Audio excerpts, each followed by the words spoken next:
موجودہ دور میں ہمیں کیا کرنا چاہیے؟ اگر آپ غور کریں تو آج تک ایسا نہیں ہوا کہ کسی دور کے بدلنے سے فطرت میں تبدیلی آئی ہو۔ اشیاء کی فطرت اور افراد کی فطرت میں ایون اگر دور بدل جائے تو مولی گاجر نہیں بن جائے گی اور گاجر مولی نہیں بن جائے گی۔ ہر شے فطرت کے اندر رہن ہے، مقرر ہے۔ اللہ تعالیٰ نے فرمایا کہ ہر چیز اپنی شکل میں مقرر شدہ رکھ دی گئی ہے۔ جس طرح نجوم یعنی ستارے اور سیارے اپنے اپنے مدار میں مقرر کر دیے گئے ہیں، اسی طرح انسان اپنے اعمال میں مقرر کر دیا گیا ہے۔ پھر اس دور میں آج کل کیا کرنا چاہیے؟ ہم میں سے ایسا کوئی آدمی نہیں ہے جسے یہ کہا جائے کہ آج وہ وقت آ گیا ہے کہ آپ اپنی جائیداد قوم کے نام لگا دو، آج اپنا مکان بیچ کر دریائے رابی میں پیسے ڈال دو۔ تو اس بات کو ماننے کے لیے کوئی تیار نہیں ہے، یعنی کہ اپنی فطرت ماضی جو ہے اس سے نکلنے کے لیے کسی کے اندر حوصلہ نہیں ہے، تو فطرت بدلنے کا حوصلہ نہیں ہے۔ کوئی شخص ایسا نہیں ہے کہ اگر دور پلٹا کھا گیا تو وہ اپنے گھر جانے کی بجائے کسی اور گھر میں داخل ہو جائے۔ اسی لحاظ سے اگر غور کیا جائے تو اپنی فطرت، اپنی ضرورت، اپنا کردار، ایون اپنے خواب، ان کو قائم رکھتے ہوئے آج کے انسان میں کسی ایک عمل کی تمنا ہے، تو انسان کیا چیز ہے؟ وہ انسان کیا چیز پریزرو کرے، محفوظ کرے، ماضی پریزرو کرے اور حال بھی پریزرو کرے، مال بھی قائم رکھے، مکان بھی قائم رکھے، اولاد بھی قائم رکھے، ایون صحت کے لیے ڈاکٹر کا انتظام بھی رکھے اور مستقبل بھی قائم رکھے جو اس کے تفکر اور خیال میں ہے، اور اپنے خوابوں کی دنیا بھی آباد رکھے۔ تو پھر کوئی نیا عمل چاہیے۔ اتنے اعمال میں نیا عمل بیان کرنے والا آپ کو کیا بتائے، سوائے اس کے کہ اس کی ویلیوم نیند کی گولیوں کی تعداد میں اضافہ ہو جائے گا۔ وہ عمل جو آپ کو اپنے ماضی سے باہر نہ نکال دے، آپ کو اپنے آپ سے باہر نکالنے کے لیے، ذرہ پھٹنے کے لیے بےتاب نہ ہو جائے۔ کوئی ایسی رائے دی نہیں جا سکتی کہ آج کا دور بدلا نہیں، تو وہ آدمی جس کی فطرت میں تبدیلی نہیں آ سکتی، اس کے لیے دور کبھی بدلا ہی نہیں۔ جس نے اپنے کمرے میں صبح شام کرنی ہے، اس کے لیے دور کبھی نہیں بدلا۔ آپ لوگ اجتماعی زندگی میں ایک کیفیت مرتب کرتے ہیں، اجتماعی زندگی میں ایک گینگ بنا رہے ہیں، پھر بہت بڑا گینگ بن جائے گا، وہ بڑے کام کرے گا اور سارے لوگ خود کو اس میں انوالو محسوس کریں گے، اور آپ کو یہ پتہ نہیں چل رہا کہ موت ایک شیر کی طرح ایک ایک بھیڑ کو دبوچتی چلی جا رہی ہے، کھاتی چلی جا رہی ہے، اور ان کا جنازہ پڑھ کے آپ فارغ ہوتے جا رہے ہیں، پھر سے زندگی میں انوالو ہو جاتے ہیں۔ یہ آپ کی اجتماعی مصروفیت ہے، کولیکٹیو ایکٹیویٹی ہے، اور اس بات پر کسی نے غور نہیں کیا کہ کولیکٹیو ایکٹیویٹی میں مصروف رہنے والا شخص انفرادی طور پر رخصت ہوتا چلا جا رہا ہے۔ تو اس پر غور کرنا چاہیے کہ انفرادی رخصت جو ہے، جسے آپ انفرادی موت کہتے ہیں، دراصل اجتماعی عمل ہے۔ خیال کا ٹوٹ جانا موت ہے، وجود کی موت سب سے آخری موت ہے، یعنی سانس کی موت بعد کی موت ہے، اور اس سے پہلے احباب کی موت ہے، واقعات کی موت ہے، سکول کی زندگی، کالج کی زندگی، یونیورسٹی کی زندگی کا ختم ہونا، یہ ساری موتیں ہی ہیں۔ وہ آدمی جو ان تبدیلیوں کو محسوس نہ کرے، وہ ایک کولیکٹیو، ایک بہت بڑے ہنگامے میں اپنے آپ کو شامل سمجھے، اس کے لیے ایک ہی واقعہ باقی رہ جاتا ہے کہ وہ رخصت ہو جائے، یا پھر ہمت ہوتے چلتے ہوئے دور کو تھام لے۔ تو ایسے لوگ بھی آئے، چلتے ہوئے دور کو وہ تھام سکتا ہے، چلتے ہوئے دور کو وہ تھام سکتا ہے جس کے پاس جو چیز موجود ہو وہ اس کو چھوڑ دے، یعنی موجود کو لا موجود کرنے والا شخص دور کو تھام سکتا ہے۔ اور موجود میں کیا ہوتا ہے؟ مال والے کے پاس مال، خیال والے کے پاس خیال، یعنی گزشتہ پریویس زندگی میں جو خیال اس نے حاصل کیا، چاہے وہ بشکل فیزیبل فلسفی ہو، ایک معنی خیز علم ہو جو آپ نے حاصل کیا، یعنی معنی پرور علم حاصل کیا، اور پھر اس علم کی حالت اور کیفیت میں یہ موجودہ دور آپ کو غلط لگا، وہ دور جس کی پروڈکٹ پیداوار آپ ہیں، یا جو آپ کی پروڈکٹ پیداوار ہے، یا جس سے لا تعلق آپ ہیں، یا جو آپ سے لا تعلق ہے۔ اگر یہ دور آپ سے لا تعلق ہے اور آپ اس سے لا تعلق ہیں، تو آپ کا ہونا اور نہ ہونا اس دور کے لیے بے معنی ہے۔ اگر یہ آپ کی پروڈکشن ہے تو آپ اسے ریپروڈیوس کریں، تخلیق کریں، کیونکہ اگر اس ماحول کے خالق آپ ہیں تو پلیز اسے ریکریٹ کریں۔ مگر آپ نہ تو کریٹر ہیں اور نہ اس ماحول کی کریشن ہے، پیداوار ہیں، اور نہ اس ماحول میں شامل ہیں، انوالوڈ ہیں، تو پھر یہ آپ کا تو مسئلہ نہیں۔ مثلاً اگر کوئی کہے کہ دریا جو ہے آج کل بہت تیز چل رہا ہے تو کیا کیا جائے؟ آپ دریا پہ نہ جایا کریں، کیونکہ دریا کو روکنا، اس کی رفتار کم کرنا آپ کے بس کی بات نہیں ہے۔ اگر آپ کے بس کی بات ہے تو اس کا پھر ایک طریقہ رہ گیا کہ آپ وقت کو روکنے کا کوئی بندوبست کریں۔ ہر آدمی کو وقت 1000 بار ناپسند آتا ہے، کچھ لوگوں کو وقت آج ناپسند آ رہا ہے، جبکہ دوسرے کہتے ہیں کہ یہ وقت بہت خطرناک ہے۔ یہ تو وہ ایونٹ ہو گیا ہے، وہ واقعہ ہو گیا جو غالباً نہیں ہونا چاہیے تھا۔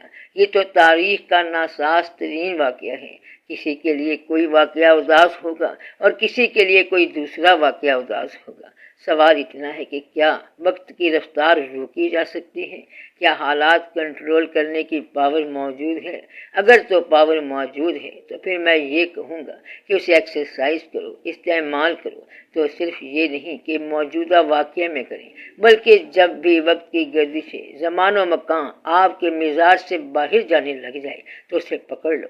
اگر آپ بے بس ہیں تو پھر فرسٹ کریٹ نہ کرو، پھر دعا کرو، دعا کہ آپ قائل نہیں ہو اور ہمت پر آپ مائل نہیں ہو، تو زندگی میں گھائل ہو جاؤ گے اور پریشان ہو جاؤ گے۔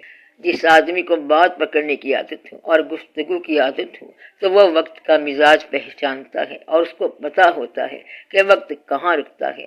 وقت جہاں سے چلتا ہوا نظر آ رہا ہے وہ وہاں پہ رکے گا۔ اور اگر آپ کو سمجھ نہیں آ رہی کہ وقت کی رفتار کیسے رکتی ہے تو جو آپ نے سوچا کہ وقت غلط جا رہا ہے، اس سوچ کے بارے میں غور کریں۔ شاید آپ کی یہ سوچ صحیح نہ ہو، یہ بیماری ہو، علاج کا پتہ ہو، اور پھر بھی اپنے ذہن پر زور نہ دو تو پھر ڈاکٹر کی تحویل میں چلے جاؤ۔ مثلاً ایک بیماری آپ کو محسوس ہوئی کہ آپ کو درد ہے، چلو مان لیا کہ درد ہے، پھر آپ کیا کرو؟ علاج کر لو۔ کہتا ہے میرے ذہن نے بتایا کہ میں بیمار ہوں لیکن علاج کا پتہ نہیں، پھر آپ ڈاکٹر صاحب کے پاس چلے جائیں، اس کی تحویل میں دے دیں اپنے آپ کو۔ اس سے یہ نہ پوچھنا کہ یہ چھوٹا سا کیپسول مجھے کیسے ٹھیک کرے گا، تو اپنے لیے ایک بہتر ڈاکٹر تجویز کر کے اس کے سپرد کر دیا کرتے ہیں۔ آپ کو جس چیز کی ضرورت ہے اس کے لیے مناسب ادارے میں چلے جاؤ اور اسے کہو کہ جناب یہ احوال ہیں، طبیعت ناساز ہے، کیا کیا جائے؟ پھر جو وہ نسخہ دے وہ آپ لے لو۔ اگر آپ پیروں فقیروں کو مانتے ہیں، وہ گلے میں تعویذ لٹکا دے گا، بسم اللہ کر کے لٹکا دو۔ کہتا ہے یہ کیا ہے؟ کہتا ہے جن نہیں آئے گا، تعویذ کے ساتھ چلا جائے گا۔ کہتا ہے کہ یہ کیا ہے؟ کہتا ہے اس کو درخت کے ساتھ لٹکا دو، رزق بڑھ جائے گا، اس سے رزق پھیل جاتا ہے، یہ اس تعویذ سے محبت واپس آ جائے گی۔ تو کہنے کا مقصد یہ ہے کہ جو نسخے وہ بتائیں اتقاد کے ساتھ پورا کرو۔ اب اس سچویشن میں، کیفیت میں جس میں آپ بیٹھے ہوئے ہیں، اس میں ضروری بات یہ ہے کہ آپ کا خیال یہ ہے، آپ کو یہ محسوس ہو رہا ہے کہ وقت کے اندر جو گردش ہے، اس وقت جو ظلم ہے، اس کو روکنے کی تمنا ہے، تو میری طرف سے ذاتی طور پر اجازت ہے کہ اسے روکو۔ میں پھر کہہ رہا ہوں کہ اسے روکو۔ اگر روکنا نہیں آتا تو پھر خاموش ہونا سیکھو۔ اگر فائٹ کرنا، لڑنا نہیں آتا، حضرت امام علی مقام علیہ السلام کی طرح کسی کو شہید ہونے کا طریقہ نہ آئے تو پھر خاموش ہو جاؤ، ورنہ ظالم کو للکارو تو پھر شہادت کا طریقہ خود بخود آئے گا۔ شہادت کا طریقہ وہ سکھا دے گا۔ تو ایک طریقہ تو یہ ہے۔ دوسرا طریقہ یہ ہے کہ جو رائج الوقت طریقے ہیں، سیاسی ادارے ہیں، ایک جماعت بنائی جاتی ہے، وہ جماعت اعلان کر دیتی ہے الیکشن، پھر موچی دروازہ ہے، جلسہ گاہ ہے، اسی طرح پڑھے لکھے لوگوں کے لیے ایک کالم ہوتا ہے، اخبار ہوتا ہے، اس شخص پر لکھا جاتا ہے کہ اے ظالمو ہوش کرو، خیال کرو، دھیان کرو، تم لوگوں نے وقت کی نبضیں خراب کر دی ہیں، ہوش کرو، جواب دینا ہوگا۔ تو یہ بھی ایک طریقہ ہے انسانوں کا۔ اس کے علاوہ انسانوں کی دنیا میں اور بھی طریقے ہیں۔ ایک آدمی جب کسی اور حساب سے چلتا گیا تو اس نے وقت کو بدل دیا، وقت کی گردش روک دی، تو کوئی کس انداز سے گیا اور کوئی کسی اور انداز سے گیا۔ بیماری محسوس کرنے والا کہیں نہ کہیں علاج کرا لیتا ہے، یا دعا کرتا ہے یا پھر صبر کرتا ہے، اس کے علاوہ تو چارہ ہی نہیں ہے۔ آپ نے جس طور پر قوم کی بیماری تجویز کی ہے، دریافت کی ہے، اس کے علاج کے لیے مناسب ادارے کے پاس رجوع کیا جائے، پھر وہ مناسب ادارہ خود ہی بیماری کو دریافت کرے گا، خود ہی علاج کرے گا، آپ صرف تعاون کریں۔ تو یا تو آپ اس اصلاح کے ساتھ ساتھ چلتے جائیں، یا پھر آپ جو کر سکتے ہیں وہ کر لیں۔ اتنی دنیا میں، اتنے لوگوں میں ہم نے ایک جماعت مرتب کر لی ہے۔ یہ جماعت آپ دیکھیں، اس میں سامعین کرام ہیں، آپ جیسے لوگ ہیں، تمام افکار اور اذکار والے لوگ ہیں، باطن والے بھی ہیں، دعا والے بھی ہیں، منصب والے بھی ہیں، ارادے والے بھی ہیں، فلسفے والے ہیں اور فکر والے ہیں، تو سارے موجود ہیں۔ اس لیے کوئی ایسی راہ اور بن جائے گی اللہ تعالیٰ کے فضل و کرم سے۔ اگر ہم اللہ تعالیٰ کے فضل و کرم کو مانتے ہیں تو پھر اس کا ایک علاج ہو جائے گا۔ ایک نیک بندہ تھا، وہ بڑا اپسیٹ ہوا، پریشان ہوا، اللہ سے کہتا ہے کہ کمال ہے، طاقت اس کو دے دی ہے اور خیال مجھے دے دیا ہے، میں خیال کو لے کے بیٹھ گیا اور تم نے طاقت اس کے حوالے کر دی۔ یعنی ہندو کی بات کر رہا ہوں، انگریزوں کی بات کر رہا ہوں، اور یہ حملہ آور کی بات ہے کہ اسلحہ ان کو دے دیا اور ایمان ہمیں دے دیا۔ کہتا ہے اب ایمان اسلحے کے ساتھ کیسے لڑے؟ یا تو ایمان میں وہ قوت دے جو اسلحے کو توڑ دے، ایٹم کو توڑ دے۔ اے اللہ، تو ان لوگوں کے ساتھ ملا ہوا ہے، ان کے ساتھ الائڈ کیا ہے اور ان کو اسلحہ دے دیا، مال بھی دے دیا، فکر بھی دے دی، اور ان کو اسٹریٹجک پوائنٹس بھی بتا دیے، اہم نکات بھی بتا دیے، اور ہمیں صرف ایمان دے دیا۔ اب بتا ایمان کا ہم کیا کریں؟ ہمارا ایمان سلامت ہے، جنگ جانے اور کافر جانے۔ تو ایک طریقہ تو یہ ہے، دوسرا طریقہ یہ ہے کہ اپنے ایمان کو اسلحہ بناؤ، یہ شہادت کی راہ ہے۔ پھر کلیش ہے اور کنفرنٹیشن ہے، یعنی للکارنا، پھر ایک چھوٹی سی چیز بھی للکارے گی تو بڑی چیز کو اڑا دے گی۔ مگر یہاں کسی سے کہیں کہ تحریک چلانی ہے، کمرے سے باہر نکلو، تو وہ کہتا ہے کہ دھوپ بڑی تیز ہے۔ موسم کا آپ کو پتہ ہے کہ ہیٹ ویو، گرمی کی لہر آئی ہوئی ہے، کمرہ بڑی مشکل سے ٹھنڈا ہوا ہے۔ دوپہر کو کمرے سے باہر جانا بڑا مشکل ہے۔ اگر اسے کہیں کہ کل 2 بجے دوپہر کو نعرے لگانے ہیں تو وہ کہتا ہے کہ کیا ٹائم نہیں بدل سکتا؟ ٹائم تو بدل سکتا ہے، اور ٹائم ہمیشہ کے لیے ٹل بھی سکتا ہے۔ اس لیے علاج جو ہے، علاج بتانے والا نہیں ہوتا بلکہ علاج کرنے والا ہوتا ہے۔ جب 4 آدمی مل کے متفقہ طور پر فیصلہ کرتے ہیں کہ ہم علاج کریں گے تو وہ انشاءاللہ تعالیٰ کریں گے۔ تو اس مسئلے کا علاج ہم نے کرنا ہے، اور علاج کرنے کا طریقہ تو بتا رہا ہوں آپ کو۔ علاج یہ ہے کہ ایک آدمی کی آواز پر چل پڑیں تو آپ سارے ایسے ہیں جیسے مہلک ہتھیار ہوں۔ ابھی تو آپ کو پتہ نہیں کہ آپ کیا ہیں۔ اگر سارے ہم خیال ایک جگہ پہ بیٹھ جائیں، بشرط کہ آپ سارے ہم خیال ہوں، تو اتنے آدمیوں کا ہم خیال ہو کے بیٹھ جانا، دعا کرنا بڑی بات ہے۔ دعا کہ اگر آپ قائل ہیں تو یہ دعا موسم بدل دے گی، وقت کو ٹال دے گی اور زمانہ صحیح ہو جائے گا۔ باقی یہ کہ ظالم کا کیا کریں؟ ظالم کو سزا دو۔ 2 ہی صورتیں ہیں، ایک یہ ہے کہ سزا دینے والا ادارہ آپ ہونے چاہیے، یا پھر وہاں تک آپ کی رسائی ہونی چاہیے۔ مگر نہ آپ وہ ادارہ ہیں اور نہ اس ادارے تک آپ کی رسائی ہے، تو آپ کہتے ہیں کہ اللہ کا عذاب آنا چاہیے۔ اللہ کا عذاب تم نہیں دے سکتے، اس نے تو ابھی وارننگ دینی ہے، اس طرح عذاب تو نہیں آتا۔ پھر یہ کہ اللہ کی ایجنسی تو یہی ہے کہ اللہ یا تو خود فیصلہ کرتا ہے، پھر اللہ کے نبی صلی اللہ علیہ وسلم کی طرف سے فیصلہ ہوتا ہے، یا وقت کا کوئی آدمی فیصلہ کرتا ہے، تو کہیں نہ کہیں سے یہ منظوری ہوتی ہے۔ تو طریقہ یہ ہے کہ یا درویش وقت اعلان کرے کہ خبردار زمانہ رک جا، یا حضور پاک صلی اللہ علیہ وسلم کی طرف سے کوئی وارننگ ہو، حکم ہو، یا پھر اللہ تعالیٰ کی طرف سے کوئی عذاب اور عذاب کی شکل آ جائے، زمین کے اندر سے کوئی واقعہ امٹ پڑے۔ ورنہ آپ حالات کو اپنی حالت کے انداز سے پہچانو اور اپنی کنٹریبیوشن کو اپنی صلاحیتوں کی حد میں رکھو۔ یہ نہ ہو کہ آپ آسمان کے ستارے کی چال کی اصلاح کرتے جائیں۔ سوچنا چاہیے کہ آپ کتنا کچھ کر سکتے ہیں۔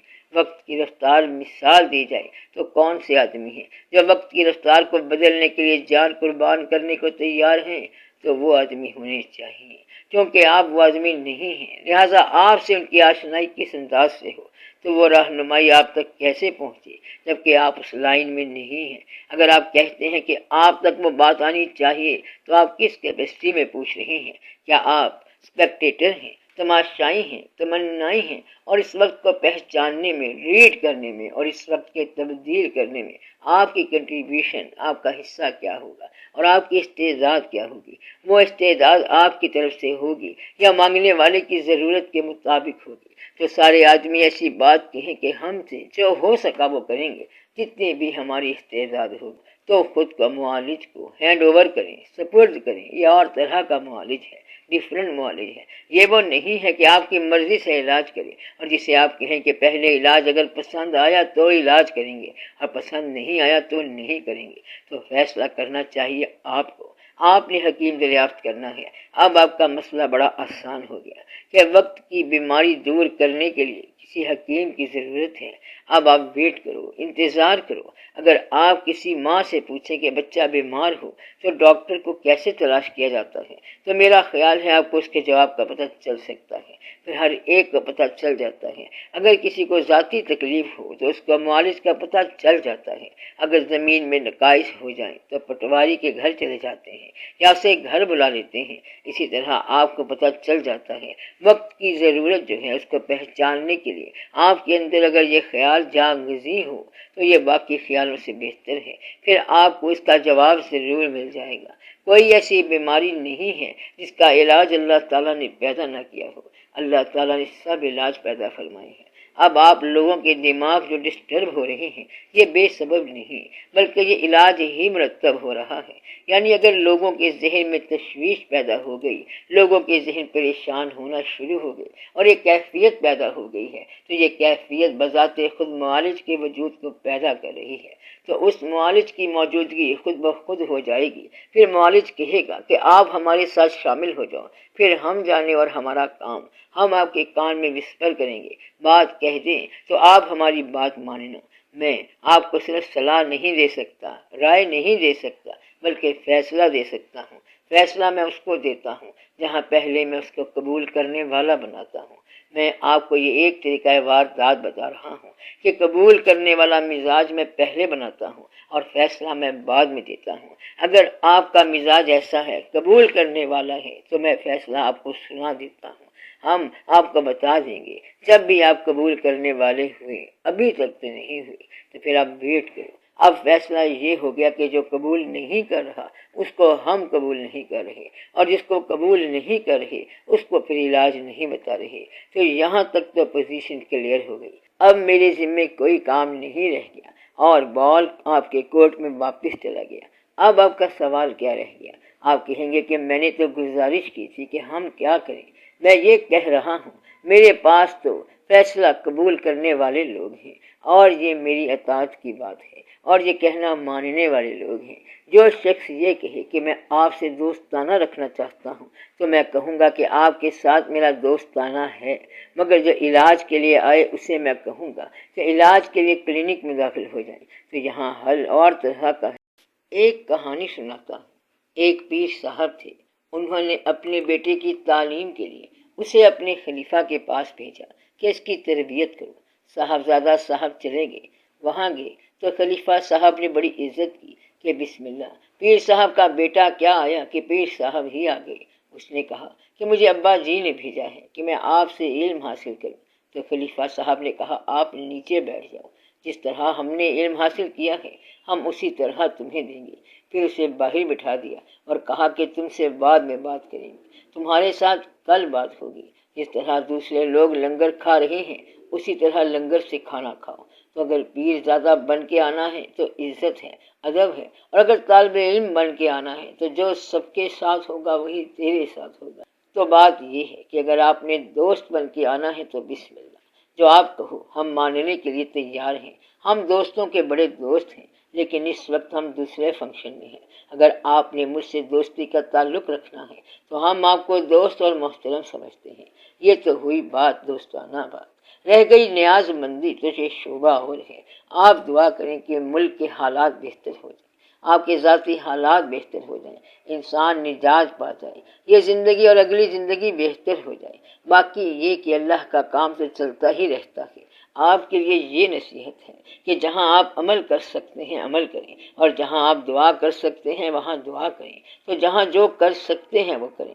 آپ کو آپ کی ول کی ایکسرسائز کے لیے اپنی مرضی کے مطابق کام کرنے کی مکمل آزادی اور مکمل اجازت ہونی چاہیے۔ میری طرف سے تو یہ اجازت پہلے دن سے ہی ہے۔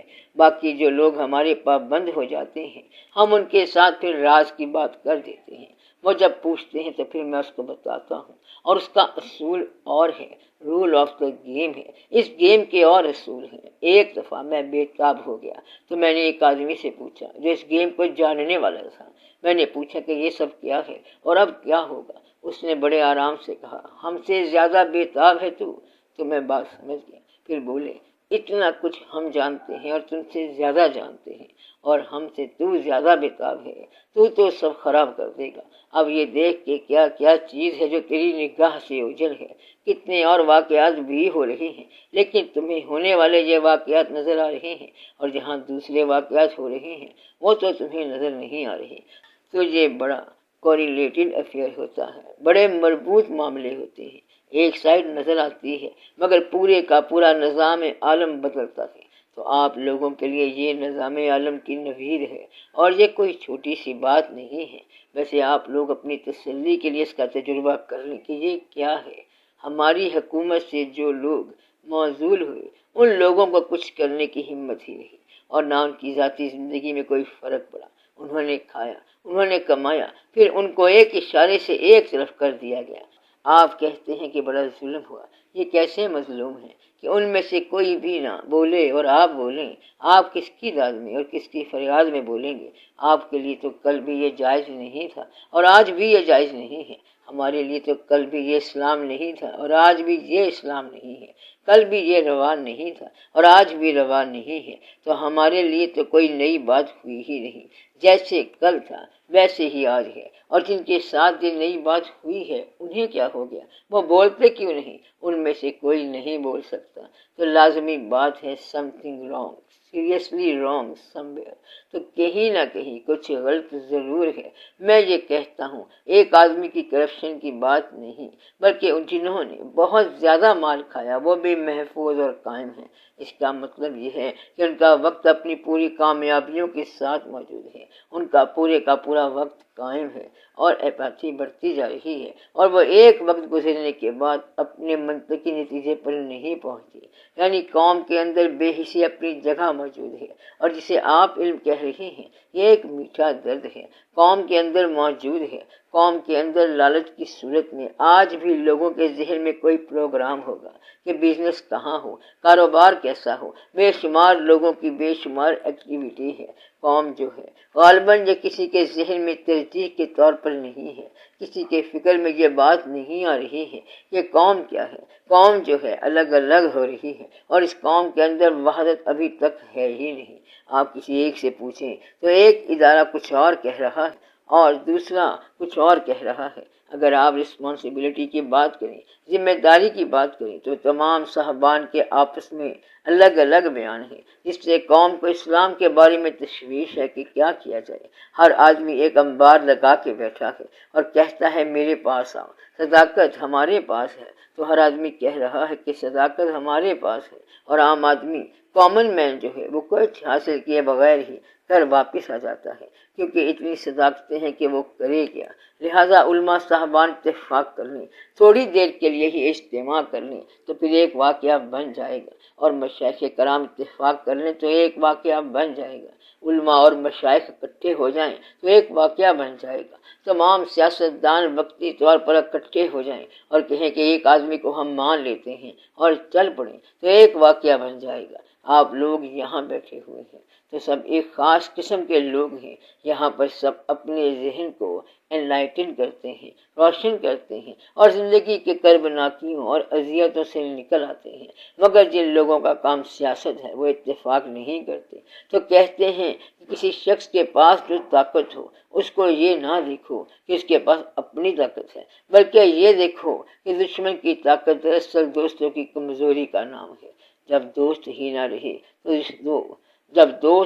رہے تو دشمن تو خود بخود طاقتور ہو جاتا ہے۔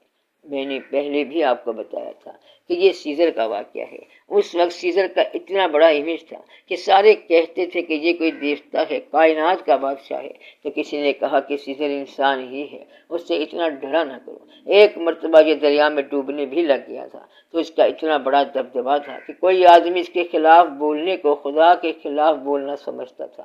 تو اس آدمی نے کہا کہ ایک مرتبہ سیزر کو مرگی کا دورہ پڑا تھا، تو جواب دیا ایک جواب دینے والے نے کہ مرگی اس کو نہیں پڑی، بلکہ مرگی تو ہمیں پڑی ہے کہ ہم اس کے خلاف بولنے سے بھی گریز کرتے ہیں۔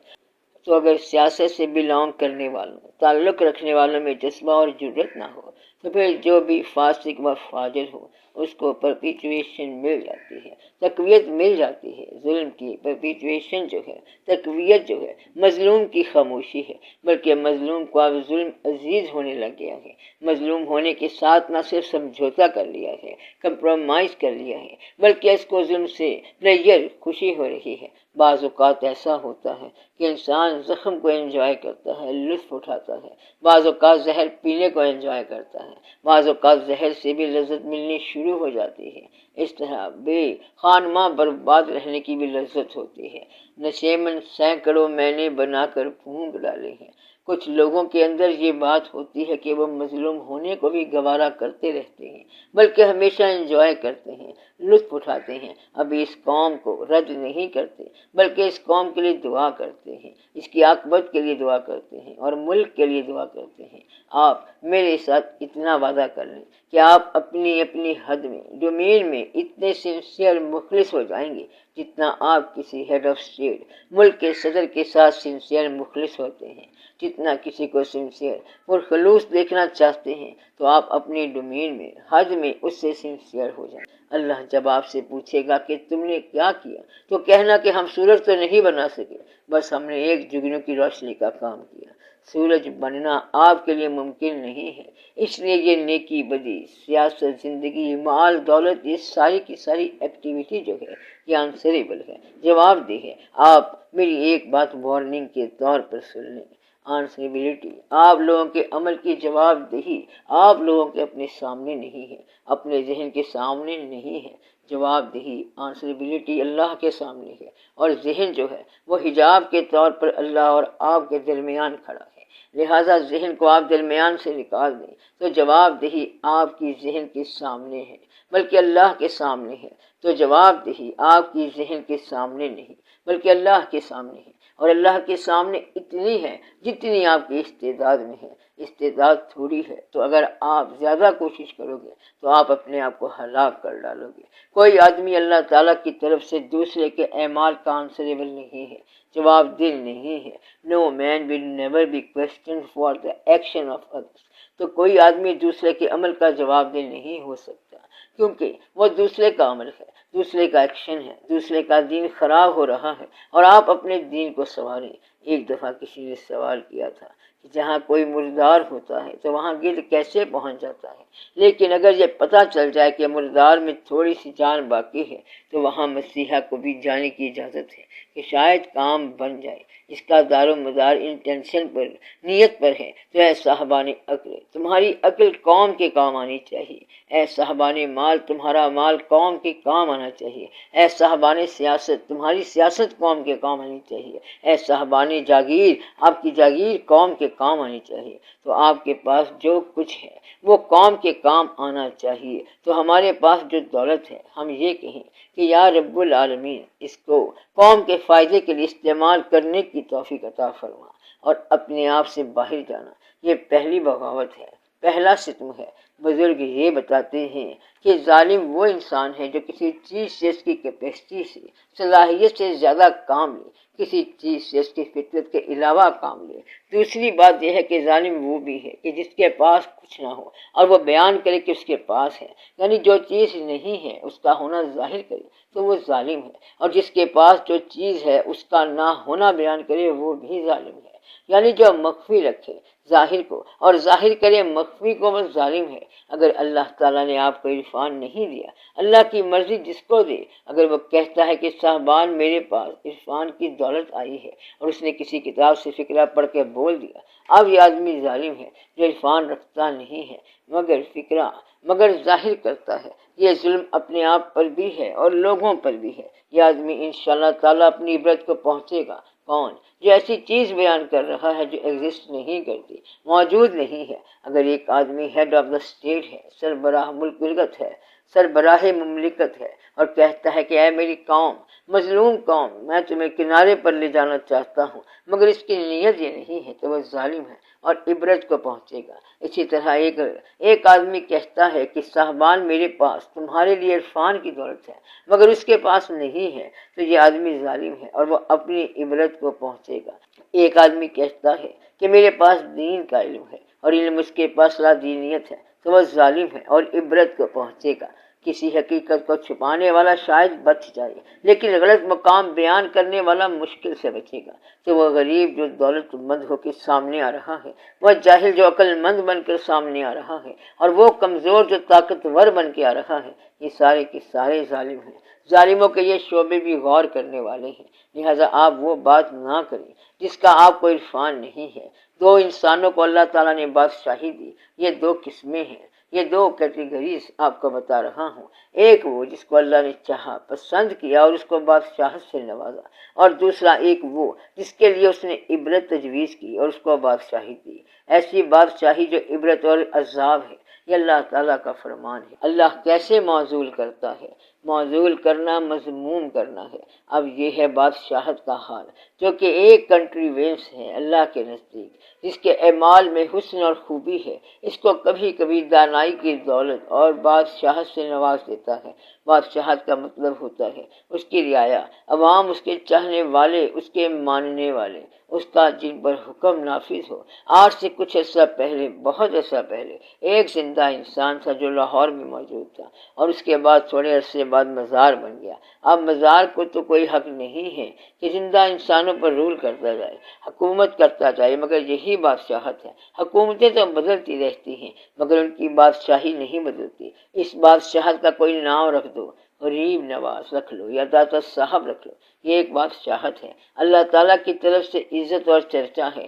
ایک بادشاہت وہ ہے کہ ہر وقت اندیشہ ہے اور خطرہ ہے، بادشاہت کے باوجود چین کی نیند نہیں آتی۔ اس طرح کی بادشاہت کا ہونا جو ہے، یہ بذات خود عبرت ہے۔ اس کے بارے میں زیادہ سوچنے کی بات نہیں ہے، کیونکہ یہ اپنے منطقی نتیجے کو پہنچ رہی ہے اور جلدی پہنچ رہی ہے۔ ایک طریقہ تو خدائی ہے اور دوسرا دنیاوی طریقہ بھی سن لو۔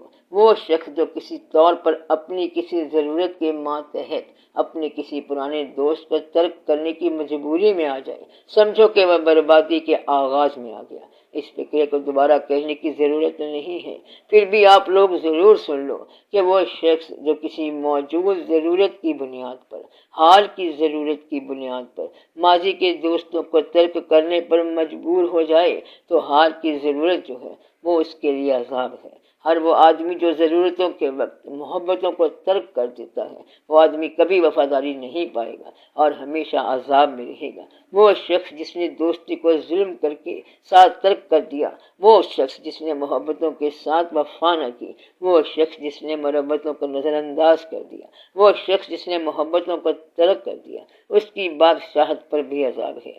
یہ بھی کیا بادشاہت ہے، یہ بھی کیا ضرورت ہے کہ دوست بھی قربان کر دیا۔ کیا ضروریات پیدا ہو گئی کہ تو نے وفا ہی نظر انداز کر دی۔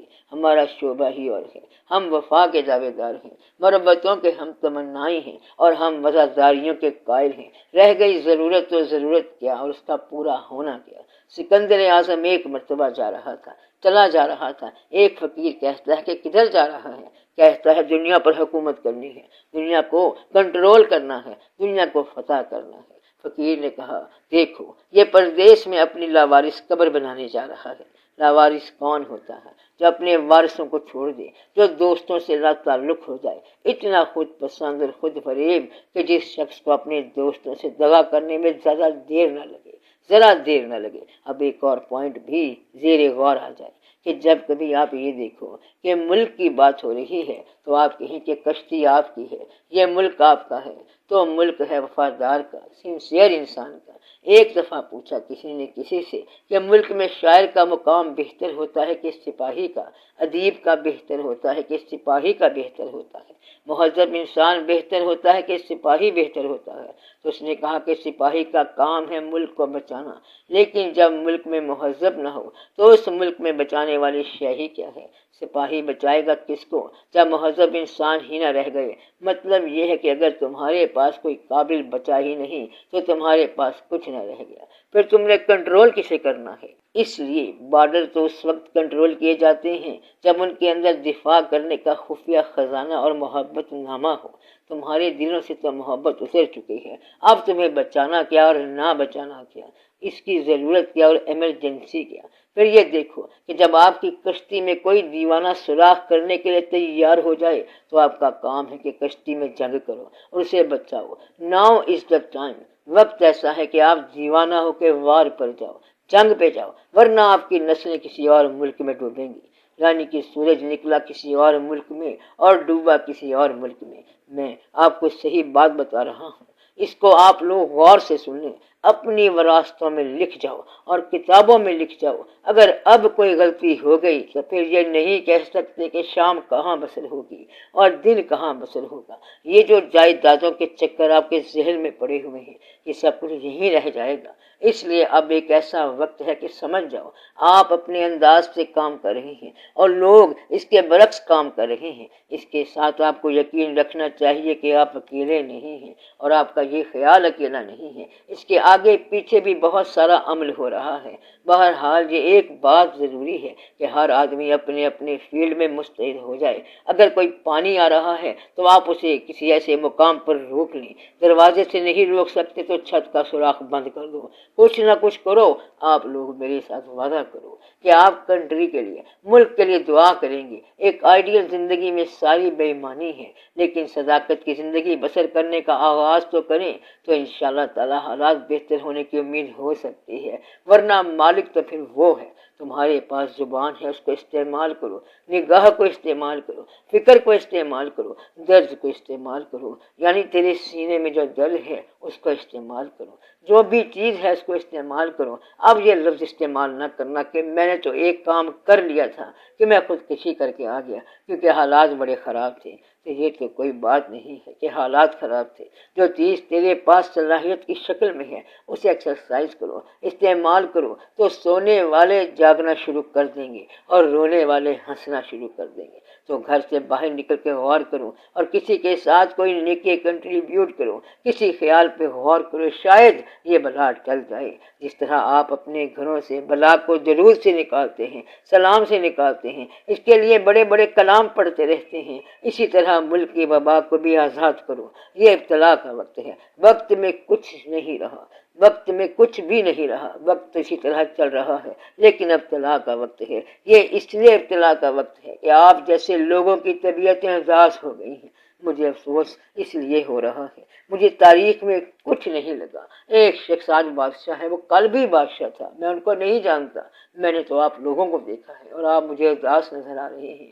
کہیں پہ کچھ ضرور ہو گیا ہے، something wrong has happened somewhere۔ تو اگر آپ اداس ہو گئے تو پھر ہم بھی اداس ہو جائیں گے۔ کہیں کوئی ایسی چیز ہے جو یہاں تک بھی آ گئی ہے، اگر یہاں تک آ گئی ہے تو پھر یہاں سے تو اڑا دیں گے۔ کسی واقعے کی سب سے بڑی شامت یہ ہوتی ہے کہ وہ محبت کے اندر دخل دینا شروع کر دے، یعنی کہ اس محفل کے اندر جہاں ہم اللہ کا ذکر کرنے کے لیے اکٹھے ہوتے ہیں، یہاں پر اگر وہ غلط خیال آنا شروع ہو جائے تو پھر اس خیال کی اور واقعے کی بڑی بدبختی آ گئی ہے۔ کہتے ہیں درد تھا، کہاں تھا؟ پہلے دماغ تک تھا، کوئی بات نہیں ہے، اور اب یہ درد جو ہے دل تک آ گیا ہے، تو وہ کہتا ہے کہ اب اڑا دو اس کے پرزے۔ اب گریبان کو سلوانے کا وقت نہیں ہے، جو بچا ہوا ہے اس کو پھاڑنے کا وقت ہے۔ اب سلوانے کا ٹائم ختم ہو گیا، پھاڑ کر پھینک دیا، روز کا الجھاؤ گیا۔ ایک قصہ تھا گریبان سلوانے کا، اب تو ایک طریقہ ہے کہ آپ کچھ کر جاؤ، اور اگر آپ نے کمپرومائز کرنا ہے تو میرا خیال ہے کہ بہتر ہے آپ سو جاؤ۔ ایک آدمی نے سونے والے کو جگایا اور کہا کہ دیکھ کیا ہو رہا ہے، تو وہ کہتا ہے کیا ہو رہا ہے؟ تیسرا آدمی کہنے لگا کہ تیرے کام کی باتیں نہیں ہیں، تو سو ہی جا۔ تو اسے کیا پتا کیا ہو رہا ہے؟ خوابوں پر چلنے والے کو کیا پتا کہ حقیقت کیا ہوتی ہے؟ تم لوگ اپنی زندگی تو تبدیل نہیں کر سکتے، اور جب تک یہ تبدیل نہ کر سکو تو دوسرا کیسے تبدیل ہوگا؟ تم لوگ اپنے 10 روپے نہیں چھوڑتے ہو اور بادشاہت کے خزانے چھوڑنے کی بات کرتے ہو۔ اختیار چھوڑنے کی بات نہیں ہوتی بلکہ اختیار لینے کی بات ہوتی ہے۔ کوئی بھی لینے والا اختیار چھوڑتا نہیں ہے، لینے والا وہ ہے جو کینڈیڈیٹ ہو، امیدوار ہو۔ وہ آدمی کیا انقلاب لائیں گے جن کی ضرورت ان کے قد سے زیادہ ہے؟ انقلاب وہ لاتا ہے جو اپنے آپ سے باہر ہو اور جو دیوانہ ہو، جو پاگل ہو۔ پہلے آگ لگائے جنگل کو اور پھر آگ لگائے اپنے آپ کو، تو وہ آدمی یہ کام کر سکتا ہے۔ اس کے بعد پتہ نہیں پھر کیا کہانی ہو۔ اگر لاہور میں دقت ہو تو کسی گاؤں میں چلے جاؤ، ایسی جگہ چلے جاؤ کہ سچ آپ کے پاس نہ پہنچے، یعنی سچ کی خبر ہی نہ ملے۔ سچ سے دلوں میں پریشانی ہوتی ہے، کانوں میں تکلیف ہوتی ہے۔ آپ جیسے لوگوں کے لیے بہتر ہے کہ سچ سے بچو، اور اگر سچ بولنا ہی ہے، سچ سننا ہی ہے، تو پھر اٹھو، جاگو، اور پھر یہ نہ کہنا کہ وہ کیوں نہیں کرتا اور تم کیوں نہیں کرتے۔ آپ یہ دیکھو کہ آپ کیا کر رہے ہیں اور ہم کیا کر رہے ہیں۔ میں تو آپ کے سامنے یوں سرخ رو ہوں کہ میں نے اور کچھ نہیں کیا، صرف یہ کہ آپ لوگوں کو بغیر کسی دھوکہ دیے ہوئے میں نے یہاں اکٹھا کر لیا ہے، اور آپ لوگوں کو محبت کا دام دے کے اکٹھا کر لیا۔ آپ کے ساتھ تھوڑے آدمی ہیں اور میرے ساتھ بہت سارے آدمی ہیں، بہت سارے شعبوں اور رابطوں کے آدمی ہیں۔ اگر آپ میں کوئی خوبی ہے تو آپ کچھ کرو، اگر آپ دیوانے ہو تو محفل میں آؤ، اگر آپ روشنی ہو تو پھر جگمگاؤ، کیونکہ رات کا اندھیرا بڑھ گیا ہے۔ اگر آپ مالدار ہو تو میدان میں آؤ، خرچ کرو، مال کا روب جماتے ہو، اور جب کوئی ضرورت مند بات کرتا ہے تو تم ڈھیلے پڑ جاتے ہو۔ پہلے کہتے ہو بول کیا چاہیے، تو وہ کہتا ہے تھوڑا سا مال دے دو، پھر کہتے ہو یہ بڑا مشکل ہے، یہ تو نہیں دے سکتا، پہلے اس کو دعوت دیتے ہو، پھر اسے یہ کہتے ہو۔ تو آپ اپنے حالات میں سنسیئرلی کنٹریبیوٹ کرو، خلوص سے حصہ لو، اپنے ڈومین میں اور اپنے پریمیسز میں، یعنی اپنے قد اور حد کے مطابق حصہ لو۔ آپ کا یہی علاج ہے۔ دوسرے کا عمل ابھی آپ کی اصلاح میں نہیں آیا۔ قابو کیسے آئے؟ کیونکہ بہت سے لوگوں کی اصلاح کرنا چاہتے ہیں مگر یہ نہیں ہو سکتے۔ ایک ایسے شخص نے خط لکھ دیا اور کئی لوگوں کو بھیج دیا۔ اس میں لکھا کہ آپ لوگ مسلمان ہو جاؤ، اور ساتھ یہ بھی لکھ دیا کہ میں نے اپنا فرض پورا کر دیا۔ کل کو یہ نہ کہنا کہ میں نے ڈیوٹی نہیں ادا کی۔ وہ خط اخبار میں چھپا بھی تھا۔ کہنے کا مقصد یہ ہے کہ یہ فرض یوں پورا نہ کر دو کہ صرف خط لکھ دیا کہ تم مسلمان ہو جاؤ اور وما علینا الا البلاغ، میں نے آپ کو دعوت دی دی، اور کل قیامت کے دن یہ نہ کہنا کہ میں نے بتایا نہیں تھا کہ اسلام سچا مذہب ہے۔ یہ تو کوئی دعوت کا طریقہ نہ ہوا کہ اس کو خط لکھ دو کہ تو بادشاہت چھوڑ کے چلا جا۔ ہاں یہ کہہ سکتے ہو کہ بادشاہت میرا حق ہے، تو چھوڑ دو، تو آپ اپنا حق دے لو، مگر یہ آپ کا حق نہیں ہے۔ بادشاہ کا متبادل آپ تیار نہیں کرتے اور خود آپ متبادل ہو نہیں، پھر بحث کیا کرتے ہو؟ کون ہے وہ آدمی آپ میں سے جو اختیار لینے کے قابل ہو؟ ایمانداری سے بتاؤ، اس محفل میں ہے کوئی امیدوار، کینڈیڈیٹ، ہے کوئی وارث موجودہ سربراہ سے یہ مانگنے والا، اور وہ یہ کہہ سکے کہ I am better person and competent, کہ میں بہتر اور اہلیت والا شخص ہوں، یا یہ کہہ سکے کہ I have found a person other than myself, کہ میں نے اپنے علاوہ ایک اور اہل شخص تلاش کر لیا ہے۔ اگر ہے تو پیش کرو، پریزنٹ کرو، ورنہ انتظار کرو۔ وقت کی مشینری خود ہی ایسا شخص پیدا کر دے گی۔ میری خبر یہ ہے کہ وقت کی مشینری ایسا شخص تیار کر رہی ہے، آدھا بندہ بن گیا ہے، انشاءاللہ تعالیٰ اب جان باقی ہے، بت بن گیا ہے اور روح پھونکنے والی ہے۔ یہ سب اللہ کے کام ہے، بس آپ اپنی ذات کے ساتھ مخلص ہو جائیں۔ Be true to your own self. آپ کی بادشاہت آپ کا گھر ہے، اس بادشاہت میں بہتری پیدا کرو، اپنی رعایا کے ساتھ ظلم نہ کرو۔ آپ گھر کے اندر ہو اور آپ کی تحویل میں جو لوگ ہیں ان پر ظلم نہ کرو، یہ بڑی ضروری بات ہے۔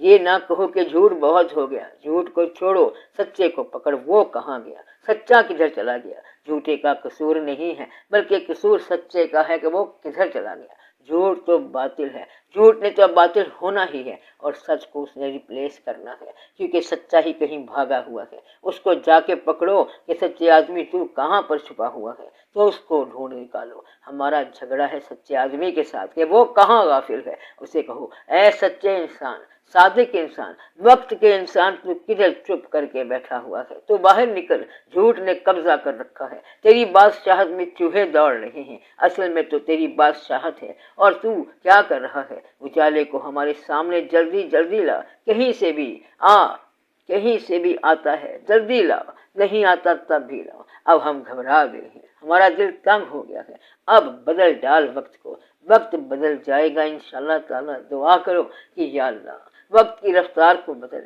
وقت کی گردش کو بدل، ہمارا دل گھبرا گیا ہے۔ میں نہیں گھبرایا، مگر آپ لوگوں کی طرف سے مایوسی ہے۔ آپ سب یہ کہیں کہ ہم نہیں گھبرائیں گے آج کے بعد۔ کیا میں یہ دعا کر دوں کہ میرے پاس جتنے لوگ بیٹھے ہیں یا اللہ تو ان سب کا مال لے لے اور وقت کو بدل دے، پھر انشاءاللہ تعالیٰ آپ کا مال لے لیا جائے گا۔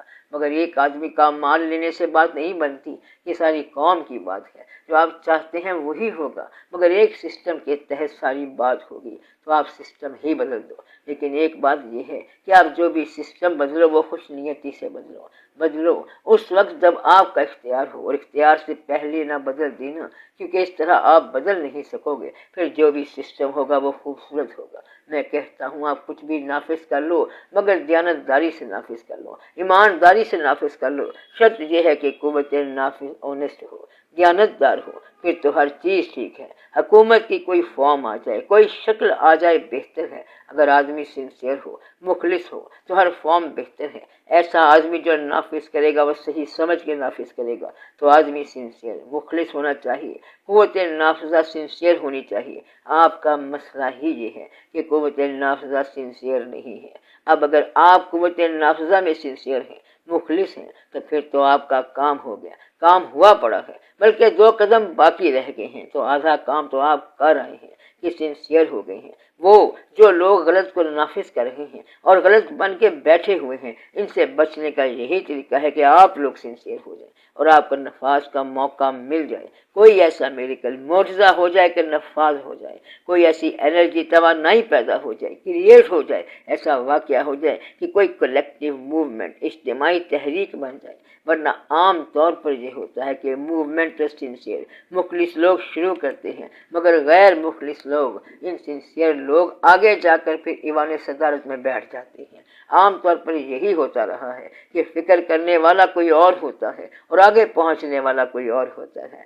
منزل انہیں ملی جو شریک سفر نہ تھے، قافلے در قافلے کٹ گئے پارٹیشن میں۔ 1947 میں لوگوں کے اور حکومت نافذہ کوئی اور ہی آ گئے۔ تو ایسا ہوتا ہے کہ موومنٹ چلانے والے کوئی اور ہوتے ہیں، نافذ ہونے والے بعد میں کوئی اور آ جاتے ہیں۔ ہم دعا یہی کرتے ہیں کہ نافذ ہونے والے وہی ہیں جو موومنٹ چلانے والے تھے۔ تو آپ لوگ موومنٹ چلائیں، ہمت دکھائیں۔ عام طور پر جس کو ملک چلانا ہوتا ہے پھر وہ اپنی طاقت استعمال کرتا ہے، اور طاقت عام طور پر ذرا سخت ہوتی ہے۔ یہ مانگی نہیں جاتی بلکہ چھینی جاتی ہے۔ وہ نہیں ملتا جسے مانگا گیا، ہاتھ وہ آیا جسے چھینا گیا۔ اب آپ اس سے آگے چلو اور دیکھو کہ اس سے آگے کیا تذکرہ ہے۔ بزرگ بتاتے ہیں کہ کہیں ایسا نہ ہو کہ آسمان کے ستاروں کی رفتار ٹھیک کرتے کرتے زمین پر پاؤں ہی ٹیڑھے ہو جائیں۔ سفر آپ کا اتنا ہے جتنا آپ کے پاؤں کے نیچے ہے، بس اس کا خیال رہے۔ یہ تو ہماری دنیا کا حال ہوا، باقی دنیا کا کیا ہونے والا ہے؟ تمام دنیا کا حال بالکل ٹھیک ہے۔ میرا خیال ہے مزاج خالق تو ایک سا ہی ہے، ساری دنیا کے ساتھ ایسے ہی ہو رہا ہے۔ ہم کلیکٹیولی مجموعی طور پر غور کرتے ہیں تو ہمیں بہت ساری تکلیف نظر آتی ہے اور بہت خوشی بھی نظر آتی ہے۔ دراصل آپ انفرادی طور پر کنزیوم ہو رہے ہیں۔ آپ کو زمانہ نظر آ رہا ہے کہ بہت بڑی ارب خرب آبادی ہے، مگر ہر آدمی انفرادی طور پر کنزیوم ہوتا جا رہا ہے۔ انفرادی طور پر اس کو دکھ اور سکھ ملتا رہتا ہے۔ انسان کا اتنا بڑا ذہن ہوتا ہے کہ پڑھ پڑھ کے کتابیں ختم کر گیا، مگر خاموش ہو کے مر جائے گا۔ پھر دور تک دیکھنے والی نظر کمزور ہو جاتی ہے۔ بہت بڑے ایونٹ واقعات ہوتے ہیں اور کرنے والے گزر جاتے ہیں۔ اس لیے آپ غور کرو کہ یہ سب کیا ہے۔ اتنا بڑا فگر جو ہے 12 نہ کرو، مال کی اتنی گنتی نہ بڑھاؤ کہ جس کے لیے ہمیشہ زندہ رہنا پڑے۔ یہ واقعہ مزید 30-40 سال کا ہے، اس کے بعد تو پھر آفٹر ایفیکٹس ہیں، مشکل ایام ہیں۔ آپ جانتے ہی ہیں کہ 50 سال تک انسان کریٹیو مائنڈ، تخلیقی ذہن رہے گا، اور 60 سال تک وہ قائم رہے گا کہ جس نے بڑا دودھ پیا ہو۔ اس کے بعد تو پھر زندگی کی یادیں رہ جاتی ہیں، بس یادیں، حسرتیں، آرزوئے نا تمام، گزشتہ چہرے، غم دوست کی موت کا، ان کی جوانہ موت کا، گزرے دن یاد آ جاتے ہیں۔ اندازہ لگاؤ اور غور کرو کہ انسان کے لیے محبت سے پالی ہوئی اولاد اور محبت سے اکٹھی کی ہوئی دولت، ان دونوں میں انتخاب کرنا مشکل ہو جاتا ہے۔ جب اسے یہ پتہ چلتا ہے کہ میری دولت یہی وارث لے جائے گا تو اس کو اولاد سے محبت کم ہو جاتی ہے۔ انسان کی اتنی ساری کل اوقات ہے، وہ زندگی میں مال نہیں دیتا اور بعد میں وراثت دے جاتا ہے۔ بے شمار مقدمے ہم نے دیکھے وراثت کے، وہی وراثت زندگی میں کر دیتا تو کیا تھا، مگر انسان برداشت نہیں کرتا۔ یہ ہے انسان کی خواہش بہت زیادہ اور حاصل بہت تھوڑا۔ حاصل اتنا سارا ہے کہ نیند کا بھی وقت نہیں ہے اس کے پاس۔ ہم اسے کہتے ہیں کہ سو جاؤ، اجازت ہے، تو وہ کہتا ہے کہ اب نیند نہیں آتی۔ جب ہم کہتے تھے کہ جاگو تو اس وقت جاگ نہیں کھلتی تھی، آنکھ نہیں کھلتی تھی، نیند آ جاتی تھی۔ بتاؤ زندگی میں کیا رہ گیا؟ محبت کو کاروبار بنا دیا، دولت کا نظام غلط کر دیا، کوئی وفا آپ نے قائم نہیں کی ہے، کسی ایک جگہ پر کچھ نہیں رہنے دیا۔ عبادت کرتے ہو تو بیان زیادہ کرتے ہو اور کرتے تھوڑی عبادت ہو۔ کار سازی ماں و فکر کار ماں، خود کو ہر رات کو کس کے سپرد کر جاتے ہو، اس کے حوالے کر دیتے ہو۔ سوتے وقت کس کے حوالے کر دیا خود کو، 12 گھنٹے اللہ کے حوالے کرتے رہتے ہو اور بنے ہوئے ہو مفکرین وقت۔ رات کو سوتے وقت خود کو کس کے حوالے کرتے ہو، اللہ میاں کے۔ ضرورت، کھانا پینا، ہزار باتیں سب اللہ کے حوالے، اللہ کے حوالے۔ جب اللہ کوئی اپنا کام کہتا ہے تو وہ کہتا ہے کہ یہ تم نے کیا کر دیا، اس لیے کہ تم تو کرتے ہی کچھ نہیں ہو، تم تو صرف بحث کرتے ہو۔ خدا بھی مل جائے تو اس سے بحث کرنے لگو گے۔ اللہ کہتا ہے کہ میں اس دن حساب کروں گا جس دن تمہاری زبانیں خاموش ہو جائیں گی۔ اللہ تعالیٰ تو پھر اللہ ہے، وہ کہے گا کہ اب ہاتھ کو کہو کہ ہاتھ بولے۔ بڑا مشکل وقت ہوگا جب آپ کے چہرے، آپ کی زبانیں سلب کر لی جائیں گی۔ اب اعمال کی عبرت کا وقت آ جائے گا۔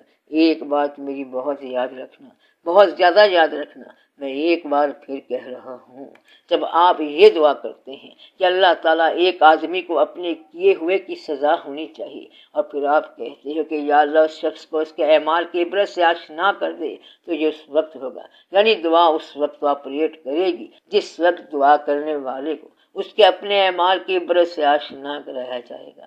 کیا آپ کو ایسی دعا کرنا منظور ہے؟ خبردار آمین نہ کہنا، بلکہ آپ کہو کہ یا رب العالمین اس شخص کو بھی اور ہم لوگوں کو بھی اپنے اعمال کی عبرت سے دوچار ہونے سے بچا۔ تو ہم عبرت نہیں چاہتے ہیں، اپنی نہیں چاہتے اور اس کی عبرت بھی نہیں چاہتے۔ یہ بڑا مشکل کام ہے۔ اللہ تو پھر اللہ ہی ہے، بادشاہ ہے۔ ایک آواز آتی ہے تو عبرت شروع ہو جاتی ہے۔ ایک آواز چنگھاڑ ایسی آئی کہ پھر بستیاں کی بستیاں غائب ہو گئیں۔ تو وہ مالک ہے، کیونکہ وہ دوبارہ کریٹ کر سکتا ہے، تخلیق کر سکتا ہے، اس لیے اسے کیا تباہی سے فرق پڑتا ہے۔ اس لیے یہ نسخہ آج کے دن یاد رکھو کہ دوسرے کو عبرت میں داخل کرنے کی آرزو خود عبرت میں داخل ہونے کی تمنا ہے۔ دوسرے کو اس کے انجام سے آشنا کرانے کی آرزو اپنے انجام سے بھی آشنا ہونے کی تمنا ہے۔ ایسا شخص دراصل یہ کہتا ہے کہ یا اللہ اس کو بھی عبرت سے آشنا کر اور مجھے بھی میرے اعمال کا نتیجہ دے۔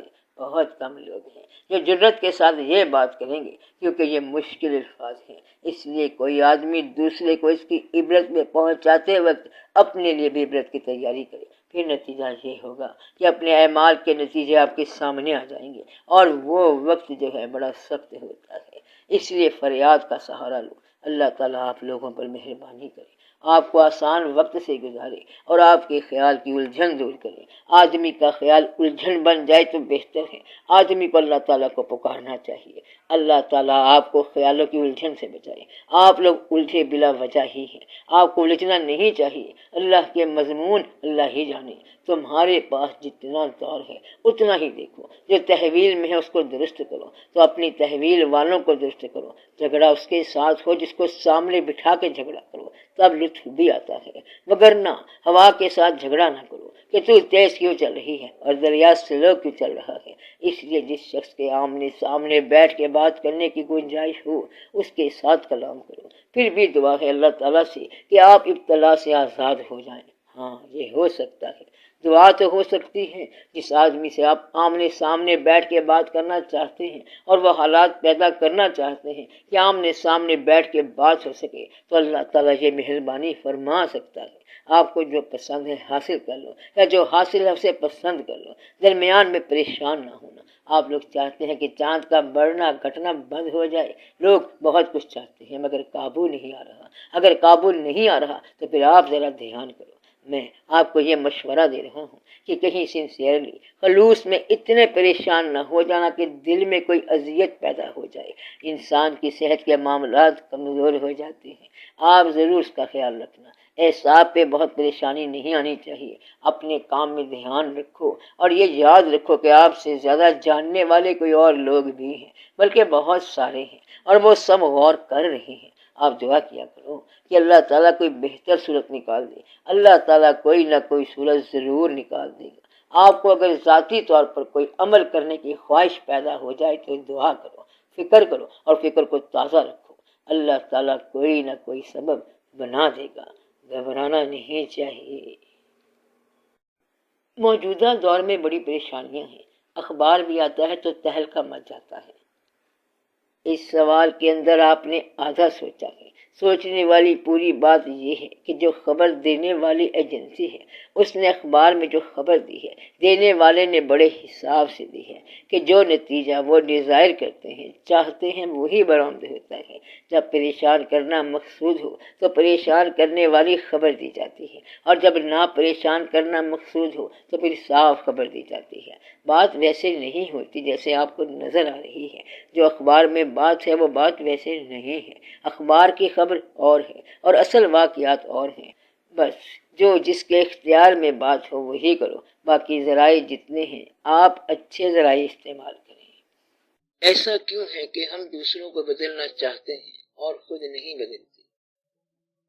ایک آدمی نے جا کے کسی سے پانی مانگا۔ اس نے کہا پانی تو فی الحال نہیں ہے، ہم ٹیوب ویل کا انتظام کرنے والے ہیں، اسکیم بنائی ہوئی ہے تو یہاں بے شمار ٹیوب ویل لگ جائیں گے، مگر اس وقت پیاسے کو پانی نہیں ملے گا۔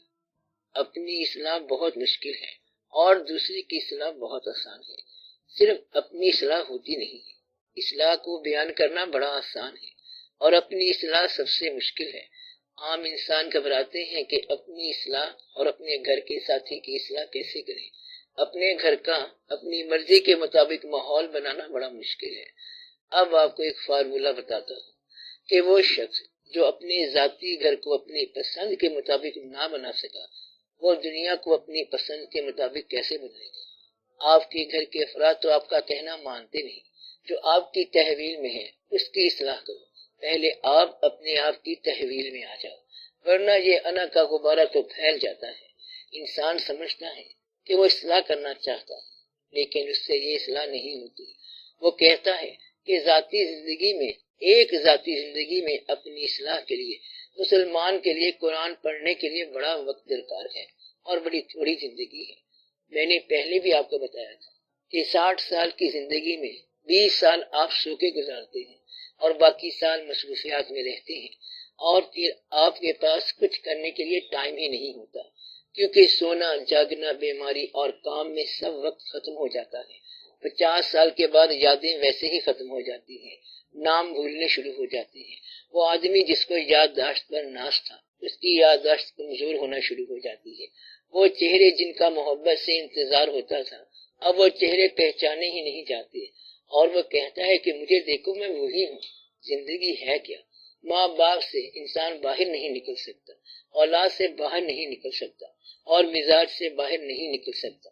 انسان سمجھتا ہے کہ وہ دنیا کو تھامے ہوئے ہے، اور تھوڑی دیر کے بعد کہتا ہے کہ مجھے نیند آ گئی ہے۔ وہ آدمی جو دنیا کے بارے میں متفکر ہوتا ہے، شہر کے لیے متفکر ہوتا ہے، لوگوں کے لیے غور و فکر کرنے والا، تھوڑی دیر کے بعد کہتا ہے اچھا اب سو جائیں۔ اب کس کے حوالے کر کے سوتے ہیں؟ کہتا ہے اب اللہ کے حوالے کر دو، تھوڑی دیر کے بعد چارج لے لوں گا۔ جو شخص سو سکتا ہے اس کو زیادہ فکر کی ضرورت نہیں ہے کہ زندگی میں کیا تبدیلی آئی ہے، امیر کیا ہے اور غریب کیا ہے۔ اب امیری غریبی کی بات بتاتا ہوں۔ اگر آپ لوگوں کے پاس پیسہ برابر بھی کر دیا جائے تو پھر فکر برابر نہیں ہوگی، خیال برابر نہیں ہوگا، فرض کرو پیسہ برابر کر دیا اور خیال برابر کر دیا، مگر چہرہ کہاں سے برابر کرو گے؟ ایک چہرہ، ایک سادہ لو انسان کا چہرہ جب سامنے آتا ہے تو دانا انسان ہکا بکا رہ جاتا ہے، بلکہ بالکل ہی پریشان ہو جاتا ہے، کہتا ہے کہ یہ کیا واقعہ ہو گیا؟ اسے جواب ملتا ہے کہ ایک صورت، ایک شکل آئی ہے، دیکھ اب یہ صورت، پھر وہ صورت نگاہ کے اندر ایک جلوہ گاہ بنا دیتی ہے۔ اب یہاں کیا کرے گی تمہاری امیری غریبی؟ یہ واقعہ دل والوں کی زندگی میں ہوتا رہتا ہے، اور یہ واقعہ وفا والوں کی زندگیوں میں ہوتا رہتا ہے۔ میں آپ کو یہ بتا رہا ہوں کہ مادہ پرستی کی دنیا میں سے تھوڑی سی وفا کی دنیا میں داخل ہو جاؤ، تھوڑی سی محبت کی دنیا میں داخل ہو جاؤ، اور پھر دیکھو کہ چہرہ کیا کام کرتا ہے۔ پھر پتہ چلتا ہے کہ ہزار برابری ہے، مگر برابری کے اندر ہی غیر برابری ہو جاتی ہے۔ پھر یہ دیکھو کہ ایک مسجد میں جانے والے باقاعدہ با جماعت نماز پڑھنے والوں میں سے ایک آدمی نمایاں ہو جائے گا، ایک ٹیبل پر پڑھنے والوں میں سے ایک آدمی الگ ہو جائے گا۔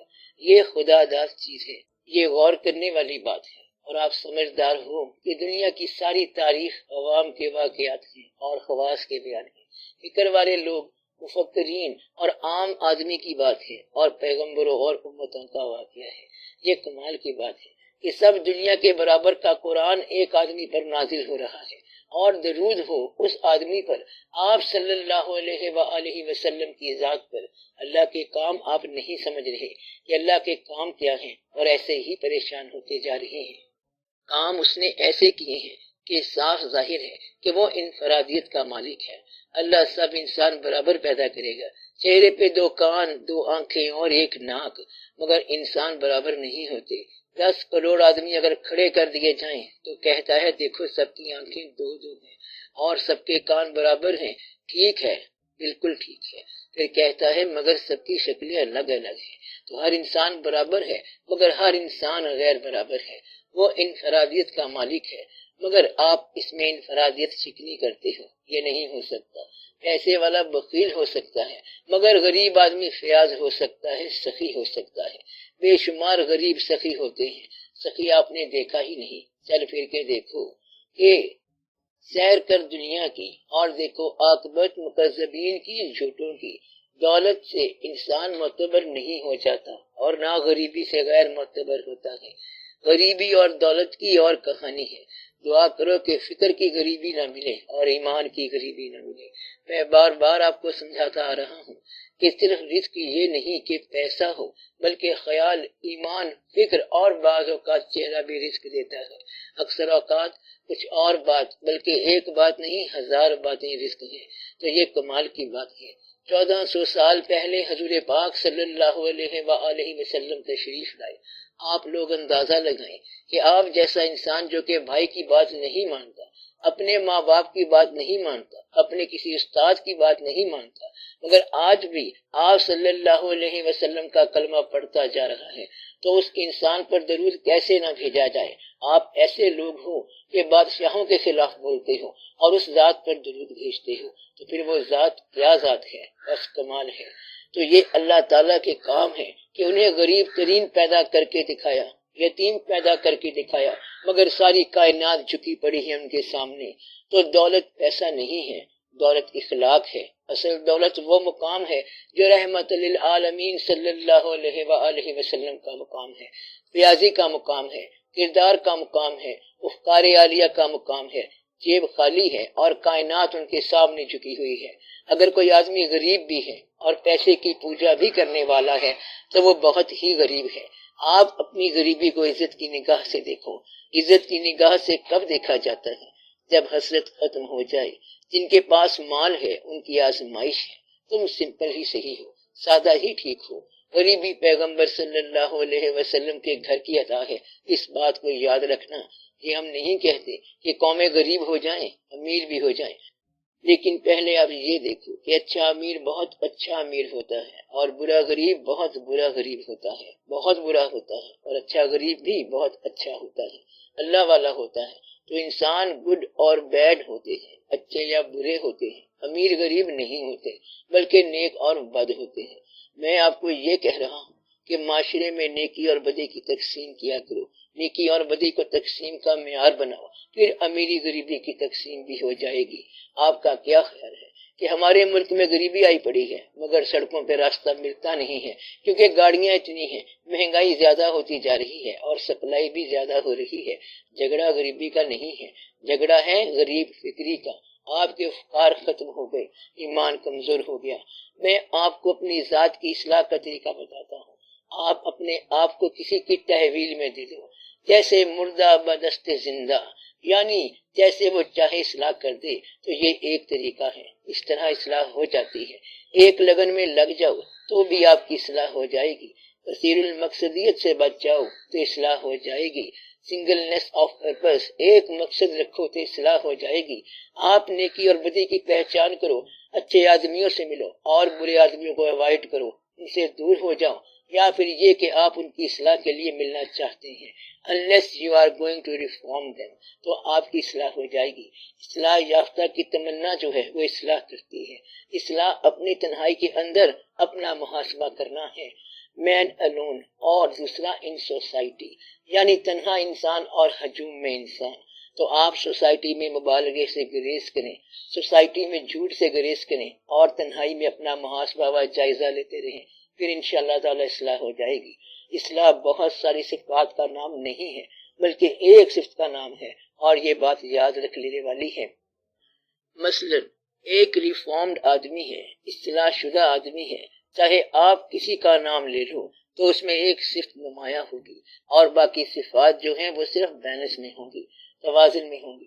مثلا وہ ایک اچھا انسان تھا، وہ کیا کرتا تھا؟ کہتا ہے کہ وہ ایک بینک میں ملازم تھا۔ اب آپ اس بیچارے سے پوچھو کہ اس نے دنیا کا سفر کیا، کہے گا کہ نہیں کیا، تو اس میں ساری صفات اکٹھی نہیں ہو سکتی بلکہ ایک صفت نمایاں ہوگی۔ تو آپ اپنی ایک صفت کے سائے میں اپنی عمر گزار لو تو یہ ریفارمیشن ہوگی، اصلاح ہوگی۔ تو اس میں ایک صفت کے اندر آپ پرفیکٹ ہو جاؤ، مکمل ہو جاؤ، تو کسب کمال کن بن جاؤ، اس صفت میں کمال حاصل کر لو۔ مثلا یہ صفت کے دشمن کو ہمیشہ معاف کر دیا، ہمیشہ معاف کر دیا، بس یہ صفت جو ہے یہ آپ کو کمال تک پہنچائے گی۔ تو کسی ایک صفت کے آپ ماہر بن جاؤ، ایکسپرٹ بن جاؤ، انشاءاللہ تعالی اصلاح ہو جائے گی۔ اصلاح زیادہ صفات کا نام نہیں بلکہ ایک صفت کا نام ہے۔ آج کے دور میں اصلاح مشکل نہیں ہے بلکہ آسان ہے، بس اس کا طریقہ یہ ہے کہ دوسروں کی اصلاح نہ کرو بلکہ صرف اپنی اصلاح کرو۔ اگر آپ نے دوسروں کی اصلاح کرنی ہے تو پہلے اس سے محبت کرو۔ لا تعلق اصلاح نہ کرنا میری طرف سے آپ کو منع ہے، یعنی لا تعلق اور بے تعلق اصلاح کرنا منع ہے۔ تو آپ کو جس سے محبت ہو اس کی اصلاح کرو، پہلے آپ تعلق بناؤ پھر اصلاح کرو۔ اسے کہو کہ پہلے ہم آپ کے ساتھ بات کر رہے ہیں، پھر آہستہ آہستہ دوستی بڑھے گی۔ پھر اسے کہو کہ مجھے آپ میں کوئی خامی نظر نہیں آ رہی ہے، تو پھر آپ کی کیا اصلاح کرنی ہے؟ اس طرح اصلاح ہونا شروع ہو جائے گی۔ آپ جاننے والے ہیں، آپ ہی سمجھ لیں کہ ہماری تمنا کیا ہے اور ہم کیا جاننا چاہتے ہیں۔ آپ لوگ یہ جاننا چاہتے ہیں کہ آپ کی یہ زندگی کیسی ہے اور آپ کی آنے والی زندگی کیسی ہے، اور آپ یہ جاننا چاہتے ہیں کہ کیا یہ ملک تاریخ میں رہ جائے گا، اور آپ یہ جاننا چاہتے ہیں کہ ملک میں جو موجود ڈسٹربنس ہے اس سے سچویشن کچھ زیادہ ورس تو نہیں ہوگی، یعنی حالات اور زیادہ خراب تو نہیں ہوں گے، اور آپ یہ جاننا چاہتے ہیں کہ کیا ہمارے لیے فلاح ممکن ہے، اور آپ یہ سوچ رہے ہیں کہ کیا ہم آزادی کی دولت ضائع تو نہیں کر بیٹھیں گے۔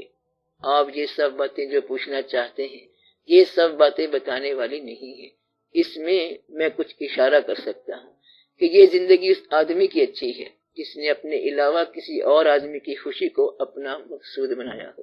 عاقبت یا آخرت اس آدمی کی اچھی ہے جس آدمی نے توبہ کی ہو اور دوسروں کو معاف کر دیا ہو، تو اس کی عاقبت اچھی ہے۔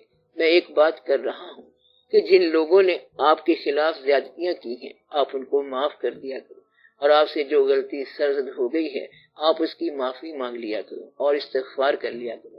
اس طرح آپ کی عاقبت بہتر ہوگی۔ ملک کے بارے میں یہ ہے کہ یہ ملک قائم رہے گا اور بہتر ہوگا انشاءاللہ تعالی۔ اس کے اندر صرف یہ نہیں ہے کہ آپ اور ہم یا ادھر ادھر کے چند لوگ ہی ہیں، بلکہ اس ملک کے اندر بہت سارے واقعات ہیں، اور یہ ملک قائم رہے گا اور اس کی آزادی بھی قائم رہے گی۔ ابرہہ کے موجودہ سچویشن حالت کے بارے میں تو یہ ہے کہ 1000 دام سے نکلا ہوں ایک جنبش میں. ہر بار ہی موجود سچویشن حالت بڑی خراب ہوتی ہے اور ہر بار ہی حل ہو جاتی ہے اور ایسا ہوتا ہی رہتا ہے. اگر آپ کو ہم لازمی جزو سمجھیں تو پھر آپ کی ہر دور کو ضرورت ہے، لہذا ہر دور جو ہے بہتر نتیجہ حاصل کر لیتا ہے. مثلا اگر ہم آپ کو سنسیئر مانیں، مخلص مانیں، تو ہر دور میں مخلص سنسیئر آدمی کی گنجائش ہے، ضرورت ہے.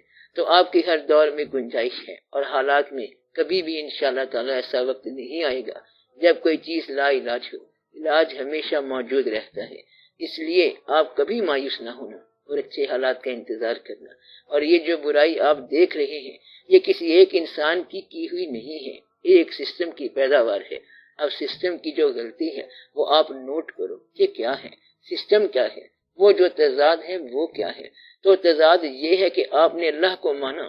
کیوں مانا؟ جب اللہ تعالیٰ نے انسان کو پیدا فرمایا تو اس نے فرشتوں کو اطلاع دی کہ میں یہ پیدا کرنا چاہتا ہوں. تو فرشتوں نے اس آئیڈیا پر بات پر بہت زیادہ غور نہیں کیا اور کہا کہ آپ اسے پیدا کر رہے ہیں جو فساد مچائے گا. ہم آپ کی عبادت کرنے والے ہیں اور کیا ہم کافی نہیں ہیں؟ تو اللہ کریم نے فرمایا کہ یو ڈونٹ نو وچ آئی نو، انی عالم ما لا تعلمون. اور پھر انسان پیدا ہو گیا. اب یہ تخلیق کا فارمولہ ہے کہ اللہ نے فرشتوں سے کہا انی جاعل فی الارض خلیفہ، میں زمین پر خلیفہ پیدا کرنا چاہتا ہوں. تو فرشتوں نے کہا قالوا اتجعل فیہا من یفسد فیہا، کہ آپ اسے بنا رہے ہیں جو فساد مچائے گا. یہ جو انداز ہے اور طریقہ ہے کہ جو انسان کی تخلیق ہوئی ہے اسلام نے یہ بتایا، اور اس کے علاوہ بھی کتابوں میں درج ہے اور دنیا کے فارمولے بنائے ہوئے ہیں کہ آدم کب سے چلا آ رہا ہے. کوئی کہتا ہے کہ وہ بندر سے بنا، کوئی کچھ اور کہتا ہے. تو تخلیق کے وہ طریقے ماننے والا، یعنی اسلام کے علاوہ طریقے ماننے والا، اپنی عاقبت کا خود آپ ذمہ دار ہے. میں نے آپ کو وارننگ دے دی ہے. There can be other explanations as well. دوسرے راستے بھی بیان کیے جا سکتے ہیں، مگر اسلام نے یہ بتایا ہے کہ ہم نے آدم علیہ السلام کو پیدا کیا، ہم نے فرشتوں کو بنایا، پھر اس کو ہم نے مٹی سے پیدا کیا اور پھر اس میں جان ڈال دی اور فرشتوں سے کہہ دیا کہ اس کی اطاعت کرو. نہ یہ کوئی سیمبل ہے، نہ یہ کوئی سیمبل ہے، نہ یہ کوئی علامت ہے، بلکہ یہ سیدھی سادی بات ہے اور یہ واقعہ صحیح ہے. اس کے علاوہ بھی تخلیق کے متعلق باتیں ہوں گی، بائبل کے انداز سے یا کسی دوسرے انداز سے، مذہبی کتابوں کے علاوہ بھی ہوں گی. کچھ فلم والے بھی کہانی بناتے ہیں، مگر آپ کو اسلام میں یہی بتایا گیا ہے. اب آپ اس کے علاوہ بات مانیں گے تو اپنی آخرت کی عاقبت کی ذمہ داری آپ کی خود کی ہوگی. اب یہ میں اللہ کی بات کر رہا ہوں کہ اس نے یہ بتایا ہے اور ہم اس کو مانتے ہیں. اللہ تعالیٰ کے مزاج کی بات ہے کہ اس نے انسان سے کہہ دیا وَلَا تَقْرَبَا هَٰذِهِ الشَّجَرَةَ، اس درخت کے قریب مت جاؤ. یہ اس ڈیوائن ایکسیلنس کی پیور آربیٹرری ول تھی، یعنی اس جل شانہ کی مطلق مرضی تھی اور وہ مالک ہے. اس نے انسان کو سوچنے والا بنایا اور ریزنز دیے، بغیر وجہ بتائے، بغیر اس نے حکم لگا دیا. تو میں اللہ کریم سے یہ بات اس کی مہربانی کے ساتھ مہربانی کے تفعیل کر رہا ہوں. تو کیا کہا؟ اس نے انسان کو سوچنے والا بنایا، اور انسان کیوں، کب اور کیسے یہ سب کرتا ہے، اور پھر اسے کہہ دیا کہ اس درخت کے قریب نہیں جانا اور وجہ بھی نہیں بتائی. پھر انسان کو عقل دے کر عقل پر مہر لگا دی. تو اب انسان کیا کرے؟ اللہ سے کیسے پوچھے کہ جناب آپ نے یہ حکم کیوں دیا؟ پھر انسان نے پوچھنے کا طریقہ یہ اپنایا کہ اللہ کے حکم کو وائلیٹ کیا، توڑ دیا. یہ کیوں کی ایک انتہائی شکل ہے اور اس کے ساتھ ہی پنشمنٹ، سزا کی ابتدا ہو جاتی ہے. تو اللہ تعالیٰ کی آربیٹرری ول کے سامنے، اس کے حکم اور مرضی کے سامنے سوال کی گنجائش نہیں ہے. تو یہ بتا کر میں آپ کو آپ کی عاقبت کے حوالے کر رہا ہوں. میں یا آپ جس اللہ کو مانتے ہیں اس کے سامنے کیوں کا سوال ہی پیدا نہیں ہوتا، اور آپ کو میں یہ پکی اطلاع دے رہا ہوں. تو جب یہ پتہ چل جائے کہ یہ بات اللہ نے کہی ہے اور یہ ایسی بات ہے تو اس کے سامنے کیوں کا سوال نہیں کرنا؟ اگر آپ اس کے علاوہ کوئی بات مانتے ہیں تو پھر آپ کی عاقبت کی ذمہ داری آپ کی ہے۔ آپ اس بات پر غور کر رہے ہیں کہ نہیں کر رہے ہیں؟ اللہ نے کہا ہے کہ اس زمین پر کوئی مخلوق نہیں ہے مگر میرے پاس ہے اس کا رزق، ہم اس کو رزق دینے والے ہیں، اور یہاں اور آگے اس کے دوست ہیں۔ تو اللہ نے فرمایا کہ ہم اس کے پالنے والے ہیں اور اس کے دوست ہیں یہاں دنیا میں اور آخرت میں۔ یہ اللہ کی بات ہے کہ رزق کے خالق ہونے کی حیثیت سے اس نے تمام مخلوق کو رزق دینے کے لیے اپنی ذمہ داری لگا رکھی ہے۔ آپ کا کارخانہ الگ کہانی ہے اور فیکٹری الگ راز ہے، لیکن مالک نے کہا ہے کہ رزق میرے ذمہ ہے۔ اب اگر آپ فیکٹری سے رزق لے کر آؤ گے یا زمینوں سے لے کر آؤ گے تو یہ رزق دیا کس نے؟ اللہ نے دیا ہے۔ اگر آپ کو یہ بات سمجھ آ گئی ہے تو پھر آپ کو اللہ کی بات سمجھ آ سکتی ہے، ورنہ بات سمجھ نہیں آ سکتی۔ تو آپ یہ سمجھیں کہ رزق اللہ نے کیسے دیا، یہ زمین کیسے اللہ نے آپ کو دی ہے، یہ رزق کہاں سے آیا؟ تنخواہ لینے والا آدمی جانتا ہے کہ رزق کہاں سے آیا ہے، سب خدا کی طرف سے آیا۔ آپ کی محنت کرنے کی صلاحیت، آپ کی ایکٹیویٹی اور آپ کا ذہن سب اللہ نے دیا ہے۔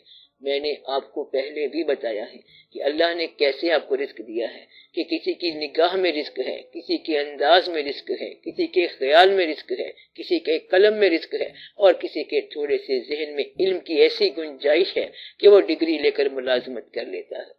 تو اللہ نے یہ کہا ہے کہ رزق میرے پاس ہے۔ اللہ نے کہا کہ عزت اور ذلت ہماری طرف سے ہے۔ تو آپ یہ بات مان لیں تو آپ اللہ تعالیٰ کی باتوں کو سوال جواب سے آزاد رکھو، یہ آپ کی عاقبت کے لیے بہت ضروری ہے۔ تو جہاں اللہ کی بات نہ ملے کہ اس بارے میں کیا فتویٰ ہے، کیا حکم ہے، تو پھر آپ رجوع کرو الی الرسول کہ حضور پاک صلی اللہ علیہ وآلہ وسلم کی کسی بات سے اس کا فیصلہ مل جائے گا، اور اگر نہ ملے تو پھر آپ اس کو حال میں تلاش کرو کہ یہ کیا واقعہ ہے۔ تو یہ ضروری بات ہے اور اللہ کے ساتھ زیادہ بحث کی گنجائش نہیں ہے۔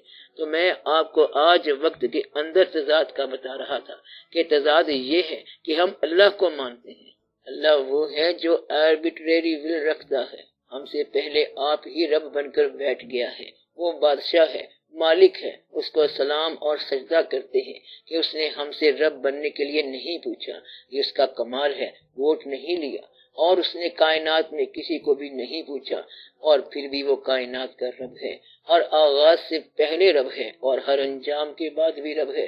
آپ لوگوں کا کائنات میں ہونا فریکشن آف سیکنڈز کی کہانی ہے، ایک سیکنڈ کا بھی ذرہ ہے۔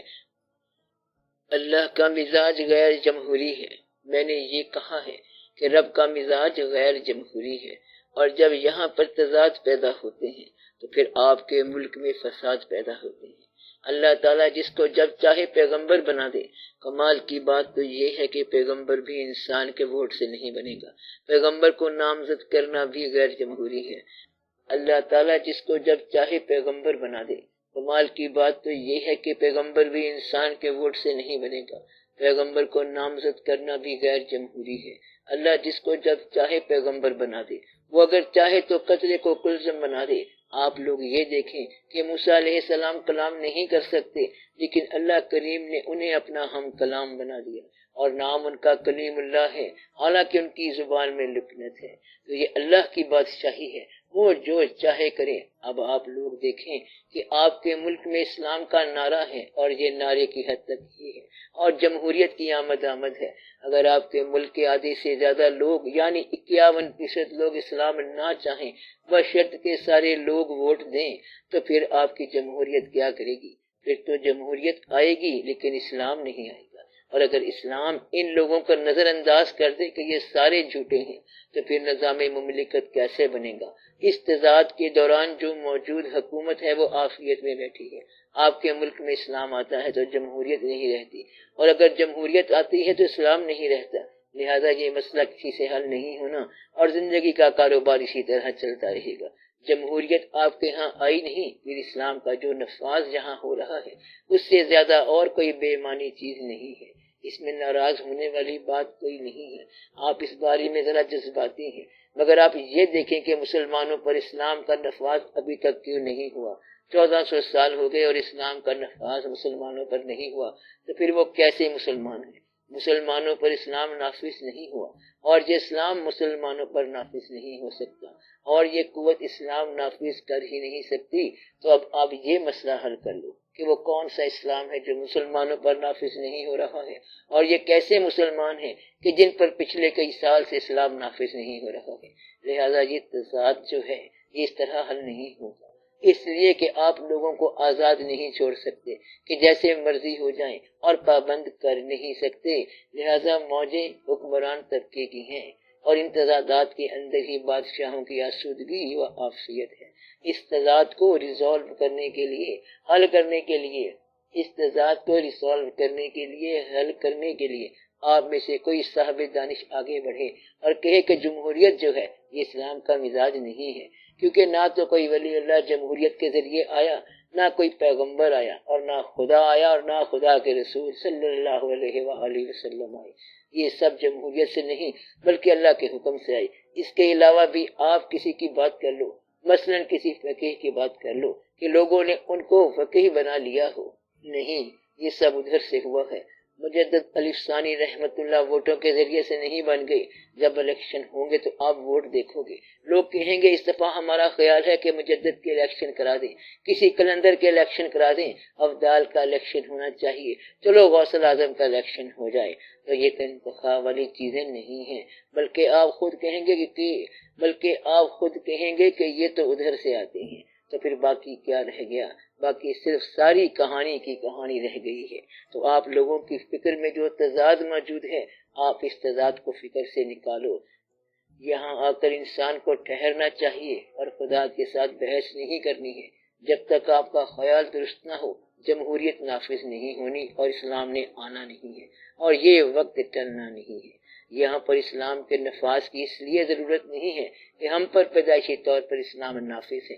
اب آپ اسلام کا قانون نافذ کرو، آپ اسلام کی زندگی نافذ کرو، آپ زندگی میں آسانیاں نافذ کرو، آپ ریلوے کو ٹائم سے چلاؤ، ٹیلی فون کو صحیح فنکشن کرنے دو، اور اس طرح کے ہزاروں قسم کی پرابلم ہیں جو حل ہونی چاہیے۔ یہاں پر تو اسلام ہی اسلام ہے۔ ہم دیکھتے ہیں کہ لوگ باقاعدگی سے نماز پڑھتے ہیں، سارے درود شریف پڑھتے رہتے ہیں، اور سارے اللہ کریم کو یاد کرتے رہتے ہیں۔ یہ سب اسلام ہے اور مکمل نافذ ہے۔ آپ نے اور کیا نافذ کرنا ہے؟ اور اگر آپ نے اسلام نافذ کرنا ہے اور آپ ایسا کئی سال میں نہیں کر سکے تو آپ وجہ بتاؤ کہ آپ ایسا کیوں نہیں کر سکے؟ آپ کو کس نے روکا ہے؟ یہ آپ کی انایفیشنسی ہے، نہ اہلی ہے، یا پھر آپ کی مرضی نہیں ہے کہ یہ نافذ ہو؟ آپ کو ایسا کرنے سے کس نے روکا ہے؟ جبکہ آپ باقی ہر شے کرتے جا رہے ہیں، ہر چیز نافذ کرتے جا رہے ہیں۔ آپ جس چیز کو نافذ کرنا چاہتے ہو اسے تو آپ نافذ کر دیتے ہیں۔ کوئی بھی نیا قانون آپ بنائیں تو سمجھو وہ راتوں رات نافذ ہو گیا، اس کو آرڈیننس کہتے ہیں، اور اس وقت فٹافٹ ایربیٹریری ول چل پڑتی ہے، منشا مرضی کے مطابق کام ہو جاتا ہے۔ جو آپ چاہتے ہیں کرتے ہیں، اور جب چاہتے ہیں کرتے ہیں، اور اگر نہیں ہوتا تو اسلام نافذ نہیں ہوتا۔ پھر تو آپ کو اپنے اللہ کے سامنے جواب دہ ہونا چاہیے کہ یہ چیز جو ہے اس کو کیا کرنا ہے، اسلام نافذ ہونا ہے یا جمہوریت نافذ ہونی ہے۔ یہ جو تضادات ہیں یہ ابھی حل نہیں ہوں گے جب تک ان کو حل کرنے والا کوئی صاحب نہ آئے، اور وہ آنے والا ہے۔ آپ لوگ بھی دعا کرو کہ وہ جلدی آ جائے۔ آپ ہمارے لیے بہت کچھ کرتے ہیں، مگر ہم نے آج تک آپ کے لیے کچھ نہیں کیا، تو ہم آپ کے لیے کیا کر سکتے ہیں؟ میرے لیے آپ ایک کام یہ کرو کہ میرے لیے دعا کرو، اور میں بھی آپ کے لیے دعا کروں گا۔ آپ باقی سب لوگوں کے ساتھ تعلقات رکھو، اور آپ کی دعا جو ہے وہ بہت ضروری ہے، اور میری بات کو غور سے سنو، اور عمل کرنے والی بات پر عمل کرو، یاد رکھنے والی بات کو یاد رکھو، اور آگے بیان کرنے والی بات کو بیان کرو۔ بس آپ کی یہی کنٹریبیوشن بہت ہے، یہ عمل بہت ہے، میں راضی ہوں، اور آپ کا یہ عمل آپ کی بڑی کنٹریبیوشن ہوگی۔ ہم آج کل کے حالات میں بندوں کو کیوں مورد الزام ٹھہراتے ہیں، جبکہ اس میں اللہ کی رضا اور مشیت بھی تو ہو سکتی ہے؟ مورد الزام کوئی نہیں ٹھہرا رہا، بس کچھ لوگ غور و فکر کرتے رہتے ہیں۔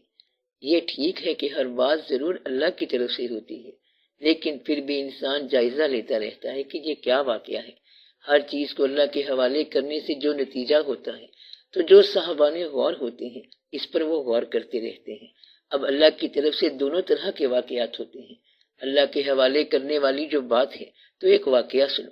ایک آدمی کسی کے باغ میں چلا گیا اور بغیر اجازت کے آم کھانے لگ گیا، تو مالک آ گیا اور اس نے پوچھا کہ کیا کر رہے ہو؟ تو وہ شخص کہتا ہے کہ یہ اللہ کا باغ ہے اور اللہ کا بندہ اللہ کے حکم سے آم کھا رہا ہے، آپ کو اس میں کیا دقت ہے؟ تو مالک نے چھڑی اٹھائی اور کہتا ہے کہ اللہ کے دوسرے حکم سے اللہ کا دوسرا بندہ یہ چھڑی استعمال کرنے کی بسم اللہ کرتا ہے۔ تو بات اتنی ساری ہے کہ ایک واقعہ اگر اللہ کے حکم سے نافذ ہوتا ہے تو دوسرے آدمی بھی اللہ کے حکم سے ہی سوچتے ہیں۔ آپ یہ بات کیوں نہیں دیکھ رہے؟ اس لیے سوچ کا عمل آپ بند نہیں کر سکتے، یہ چلتا رہے گا۔ یہ جو سارے واقعات ملک میں ہو رہے ہیں تو کیا اس میں کوئی معنی پوشیدہ ہے؟ یہاں تک کا واقعہ تو آپ کو سمجھ آ رہا ہے۔ اگر کچھ سمجھ آ رہا ہے تو پھر گہرائی میں آپ کیوں جاتے ہیں؟ کیونکہ یہ آپ کا پرابلم نہیں ہے، اور جن لوگوں کا یہ پرابلم ہے ان کو جواب مل گیا ہے۔ آپ کے لیے یہی ٹھیک ہے۔ آپ کا یہ کام نہیں ہے کہ واقعہ کیا ہو رہا ہے، آپ یہ سمجھیں کہ سب ٹھیک ہی ہو رہا ہے، کیونکہ جو آدمی کام میں لگا ہوا ہے، ڈیوٹی پر جاتا ہے، سوتا ہے، نماز پڑھتا ہے، وہ اتنا مصروف ہے، اس کے لیے تو واقعہ کوئی نہیں ہے۔ واقعہ تو ان لوگوں کے لیے ہے جن کے پاس وقت ہے، دعا کرنے کا وقت ہے، یا یہ ان کی ڈیوٹی ہے۔ آپ کے لیے یہ واقعہ نہیں ہے۔ سر، یہ جو اس وقت ملک کی صورتحال ہے، یہ جزا کی ہے یا سزا کی ہے؟ جو اس وقت صورتحال موجود ہے، آپ دیکھیں کہ جب خیال پر حبس طاری ہو جائے تو یہ جزا نہیں ہے۔ آج خیال پر بوجھ پڑ گیا ہے، غالباً اعمال جو ہے ان کا نتیجہ نکل رہا ہے۔ آج آپ کو دوسرے کے عمل سے پریشانی نہیں ہو رہی ہے، بلکہ اپنے اعمال ہی اس قابل نہیں ہیں۔ بات سختی کی طرف جا رہی ہے کہ اپنے اعمال بھی اچھے نہیں، اور کوئی آدمی بھی نہیں جس کو یہ موقع ملے کہ وہ اس کے علاوہ بھی بات کرے۔ آج کل کے حالات کا مقام ہی ایسا ہے، یعنی لالچ کا اور طاقت کا مقام ہے، اور ایسے لوگ ہمیشہ ایسے ہی کرتے ہیں، سارے ہی ایسے کرتے ہیں، اپنے اپنے علاقے، اپنے اپنے ڈومین میں ایسے ہی کرتے ہیں۔ اس لیے یہ سزا کا وقت ہے۔ مگر آپ فرماتے ہیں کہ صورتحال بہتر ہے۔ انشاءاللہ تعالی صورتحال بہتر ہے۔ ہم یہ کہتے ہیں کہ دنیا ساری کافر ہو جائے تو مومن کے لیے مومن ہونے کی گنجائش رہے گی۔ اس دنیا میں کوئی بھی خدا کو نہ مانے تو کچھ لوگ خدا کو مانتے رہیں گے۔ اچھے آدمی کے لیے ہر وقت اچھا ہے، اور برے آدمی کے لیے کوئی وقت بھی اچھا نہیں ہے۔ بس آپ نے خود اچھا ہونا ہے۔ انشاءاللہ تعالی وقت ہمیشہ ہی اچھا رہے گا۔ یہ آپ کی وقت کے ساتھ ٹوٹل انوالومنٹ ہے، وقت کے ساتھ کل معاملہ ہے، اور آپ کی جواب دہی انفرادی ہے۔ تو آپ اپنی ذاتی زندگی انفرادی طور پر دیکھیں کہ کیا ہے۔ آج کل جھوٹ اور ظلم سے کیسے لڑیں؟ آپ دیکھو کہ جہاں جھوٹ ایسا ایگزسٹ نہیں کرتا، وہاں ہر انسان اپنے جھوٹ سے خود بچتا ہے۔ انسان میں اصلاح کی ہمیشہ گنجائش رہتی ہے۔ کسی نے حضور پاک صلی اللہ علیہ وسلم سے پوچھا کہ ہم دین سے کیسے محبت کریں، کتنی محبت کریں؟ اب آپ لوگ حضور پاک صلی اللہ علیہ وسلم کا جواب سن لیں۔ آپ صلی اللہ علیہ وسلم نے فرمایا کہ آپ لوگ دین سے اتنی محبت کرو جتنی دنیا دار کو دنیا سے محبت ہے، کہ وہ دنیا حاصل کرنے کا کوئی موقع نہیں چھوڑتا، تو تم بھی کوئی دین حاصل کرنے کا موقع نہ چھوڑو۔ تو جھوٹے کی اصلاح کا ایک ہی طریقہ ہے کہ آپ اپنے سچ کو نہ چھوڑو۔ وہ اپنا جھوٹ پکڑے رکھے، آپ اپنا سچ پکڑے رکھو اور اس پر قائم رہو۔ پھر ایک وقت آتا ہے کہ یعنی حق آ جاتا ہے اور باطل چلا جاتا ہے۔ اللہ تعالیٰ نے فرمایا کہ میں نے جھوٹ کو پیدا ہی اس لیے کیا ہے کہ یہ بھاگنے کے لیے ہے۔ سچا بن کر آپ کسی ماحول میں چلے جاؤ تو جھوٹ ٹھہر نہیں سکتا۔ تو جھوٹ کو ڈیل کرنے کا ایک ہی طریقہ ہے کہ اسے سچ سے نکال دیا جائے۔ جھوٹ کو جھوٹ نہیں نکال سکتا، اس لیے جو آپ لوگ کرتے ہیں وہ تو غلط ہے۔ یہاں تو جھوٹ کو سچ کر دیا جاتا ہے، تو آپ جہاں بھی جائیں بس سچا بن کر جائیں، تو انشاءاللہ تعالیٰ جھوٹ نکل جائے گا۔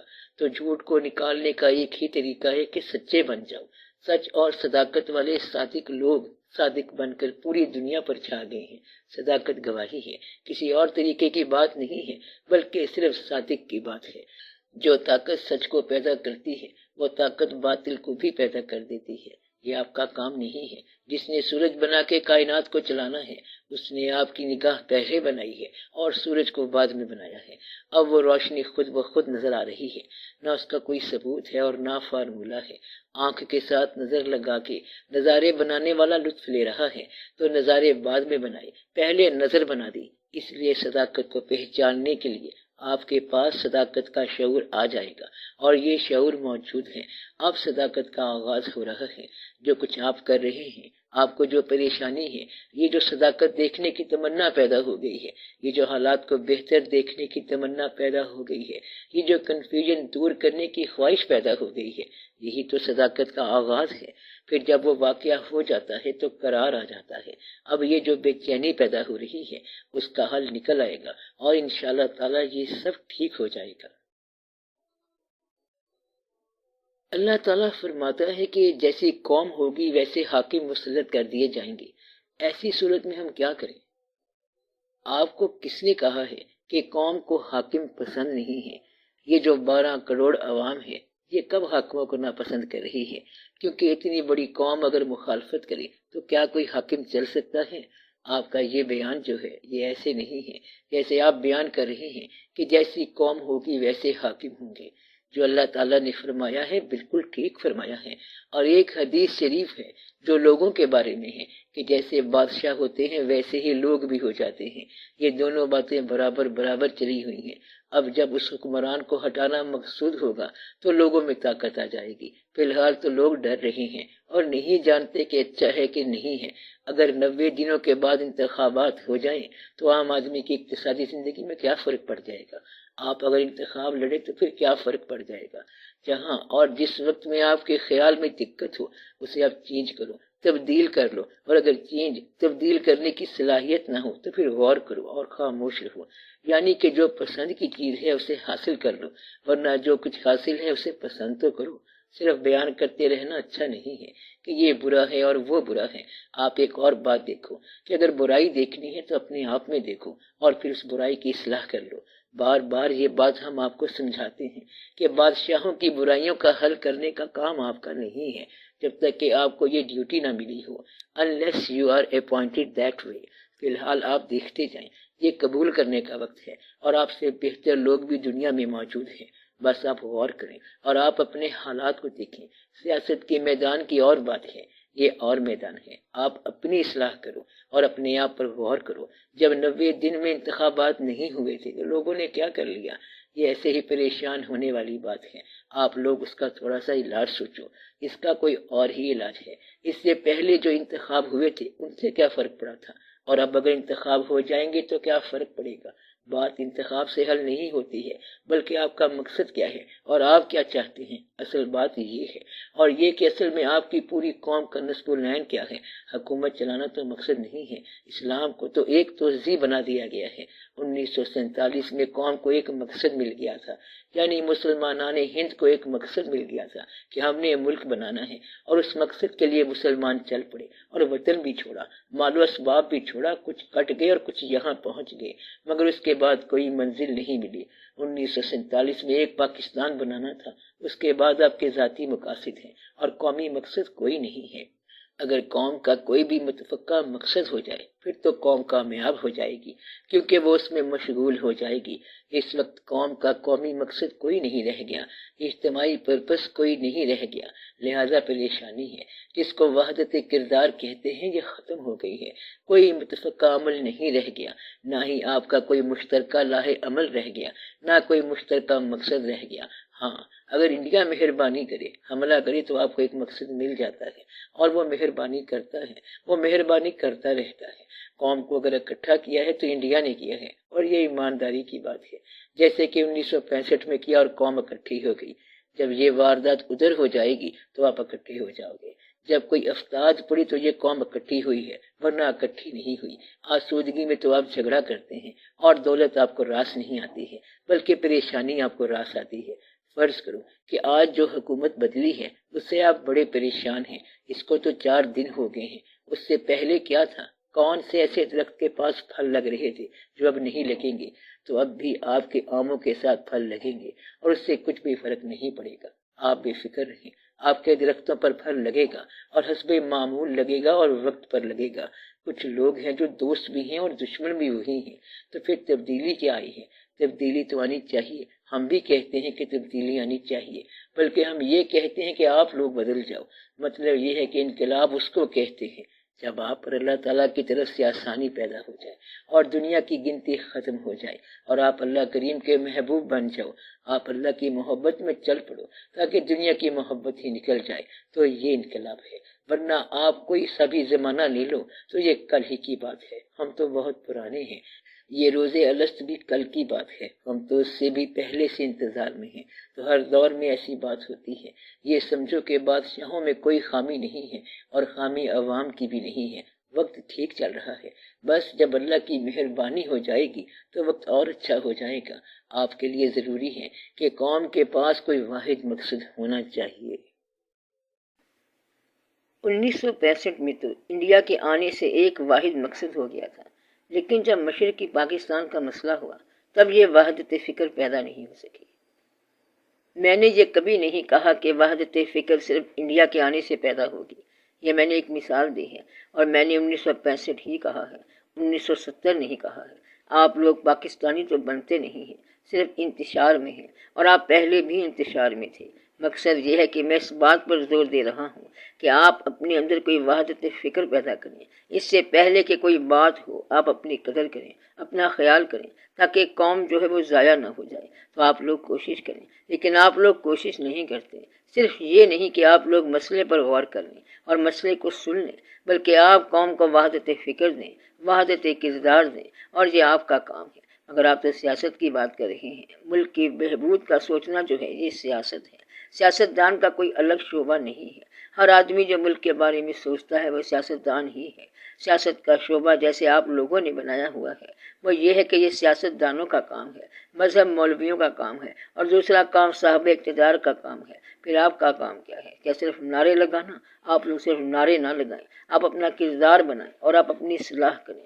آپ دیکھیں گے کہ ایک جماعت کے جلسے میں نعرے لگانے والے دوسری جماعت کے جلسے میں بھی نعرے لگا رہے ہوں گے، اور سامعین بھی وہی ہوں گے۔ جب زندہ آباد اور مردہ آباد کہنے والا ایک ہی ہو تو ایسے آدمی کی عاقبت خراب ہونی چاہیے جو کسی آدمی کو زندہ آباد کہتا ہے اور پھر کسی آدمی کو مردہ آباد کہتا ہے، یعنی دوستوں کے مخالفوں کو زندہ کر دیتا ہے۔ آپ لوگوں کو پتا ہے کہ نعرے لگانے والے پیسے لیتے ہیں، یہ پورا کاروبار ہے، اور جلسے جلوسوں کا آدھا کام تو اس طرح ہوتا ہے۔ بہرحال آپ سب لوگ یہ دعا کریں کہ خیر ہو جائے، لیکن آپ کسی طور پر یہ نہیں کہہ سکتے کہ وحدت کردار کسی اور کا کام ہے، بلکہ یہ آپ ہی کا کام ہے۔ یا تو آپ یہ بات نہ کریں یا پھر یہ آپ ہی کا کام ہے۔ آپ کے گھر پر مصیبت آ جائے تو پھر آپ اس کو ٹال لیتے ہیں، اور اگر ملک پر مصیبت آ جائے تو نہیں ٹال سکتے۔ یہ کیا بات ہوئی؟ سر، اسلام میں سکون قلب کے لیے کیا بتلایا گیا؟ اسلام کہتا ہے کہ اللہ کے ذکر کے علاوہ سکون قلب نہیں ملے گا، اطمینان قلب، سکون قلب صرف اللہ کے ذکر سے ملے گا۔ یہ ایک طریقہ ہے، اور دوسرا طریقہ یہ ہے کہ سکون قلب ایک عطا ہے۔ سکون قلب کسی کی مہربانی سے ملتا ہے۔ آپ میں اگر ہمت ہے تو آپ اللہ کا ذکر کریں، محویت پیدا کریں، میڈیٹیشن کریں، اور ایک طریقہ یہ ہے کہ اس کی ویسے ہی مہربانی ہوتی ہے کہ وہ سکون قلب عطا فرما دیتا ہے۔ خواہشات کم ہو جائے تو سکون قلب آ جاتا ہے۔ حاصل کی بجائے احسار پیدا ہو جائے تو سکون قلب آ جاتا ہے۔ احسار کے معنی قربانی کی ہے۔ مثلاً جو چیز آپ نے محنت سے کمائی ہے وہ اپنی خوشی سے آپ کسی کو دے دے تو پھر آپ کو سکون قلب بڑا آ جائے گا۔ اصل میں سکون قلب حاصل کرنے کا سب سے آسان نسخہ یہ ہے کہ سکون قلب حاصل نہ کرو، بلکہ کسی کو سکون قلب دو۔ سکون قلب دوسروں کے سکون دینے سے ملتا ہے۔ کوئی پریشان آدمی ڈھونڈو کہ کون ہے، آپ اس کو سکون قلب دے دو۔ اس کو آپ نے سکون قلب دے دیا تو پھر آپ کو سکون قلب مل جائے گا۔ آپ سکون دیتے جاؤ تو پھر آپ کو سکون ملتا جائے گا۔ بلکہ میں یہ کہتا ہوں کہ آپ سکون لینے کی خواہش کو ہی چھوڑ دو تو یہ سکون قلب ہے۔ آپ اپنی زندگی کو بے مقصد ہونے سے بچاؤ، آپ با مقصد ہو جاؤ۔ اگر آدمی با مقصد ہو جائے تو نیند بھی مقصد ہے اور جاگنا بھی مقصد ہے۔ چاہے کسی ایک شخص کی محبت میں ہی گرفتار ہو جاؤ اور آپ زیادہ مقاصد سے بچو۔ آپ لوگ زندگی کے 10 مقاصد چھوڑ دو، صرف زندگی کا ایک مقصد ہونا چاہیے۔ چاہے آپ کسی نادان شخص کی محبت میں گرفتار ہو جاؤ اجازت ہے۔ آپ بات کو سمجھ رہے ہیں؟ یعنی کہ ایسے آدمی سے محبت کرنے والا بھی شروع میں بڑی دانائی حاصل کر جاتا ہے۔ تو محبت ایک ایسی چیز ہے، تو محبت جو ہے یہ سکون قلب کا باعث ہے، عبادت سکون قلب کا باعث ہے، ذکر سکون قلب کا باعث ہے، دوسروں کو سکون دینا سکون قلب کا باعث ہے، اور تنہا بیٹھنا سکون قلب کا باعث ہے۔ صرف خالی تنہا بیٹھنا، بغیر کسی عبادت کے تنہا بیٹھو تو یہ سکون قلب کا باعث ہے۔ کسی آستانے پر جا کر بیٹھنا سکون قلب کا باعث ہے۔ محنت سے حاصل کیے ہوئے پیسے کو ایثار کرنا سکون قلب کا باعث ہے۔ تو سکون قلب کے بڑے طریقے ہیں۔ کہتے ہیں کہ سکون قلب کے لیے ایک ایسا وقت آتا ہے کہ خالی آسمان کو دیکھنے سے سکون نازل ہوتا ہے، کہ آسمانوں کی سیر سے فن تخلیق کی ثنا اور فن تخلیق کو سلام۔ سبحان اللہ، گویا کہ خالق کی کیا بات ہے، کیا تخلیق ہے۔ صرف ایک پھول کی پتیوں کو دیکھو تو کیا تخلیق ہے۔ خالق کے لیے سبحان اللہ، سبحان اللہ، کیا بات ہے، کیا چیز اللہ تعالیٰ نے تخلیق فرمائی ہے۔ ساری داد بجائے تخلیق کو دے دو تو پھر سکون پیدا ہو جائے گا۔ انسان جو ہے وہ سکون قلب خود ضائع کرتا ہے، اور یہ اپنے آپ کو پریشان کرتا ہے، اور بڑی کوشش سے پریشان کرتا ہے، ورنہ اس کا سکون کیسے برباد ہو۔ یہ کسی کو چھیڑ کے، کسی کو تنگ کر کے، کسی سے مار کھا کے، کسی کی پگڑی اچھال کے اور ایسے تماشے کرتا رہتا ہے کہ پھر اپنا سکون ضائع کر بیٹھتا ہے۔ پہلے دوسرے کو چھیڑتا ہے اور پھر خود پریشان ہوتا ہے اور نقصان اٹھاتا ہے۔ لہذا آپ دوسروں کی تذلیل کرنا چھوڑ دو، شکایت کرنا چھوڑ دو اور تنقید کرنا چھوڑ دو۔ جو آدمی تنقید کرنے والا نہیں ہوتا وہ سکون میں رہتا ہے۔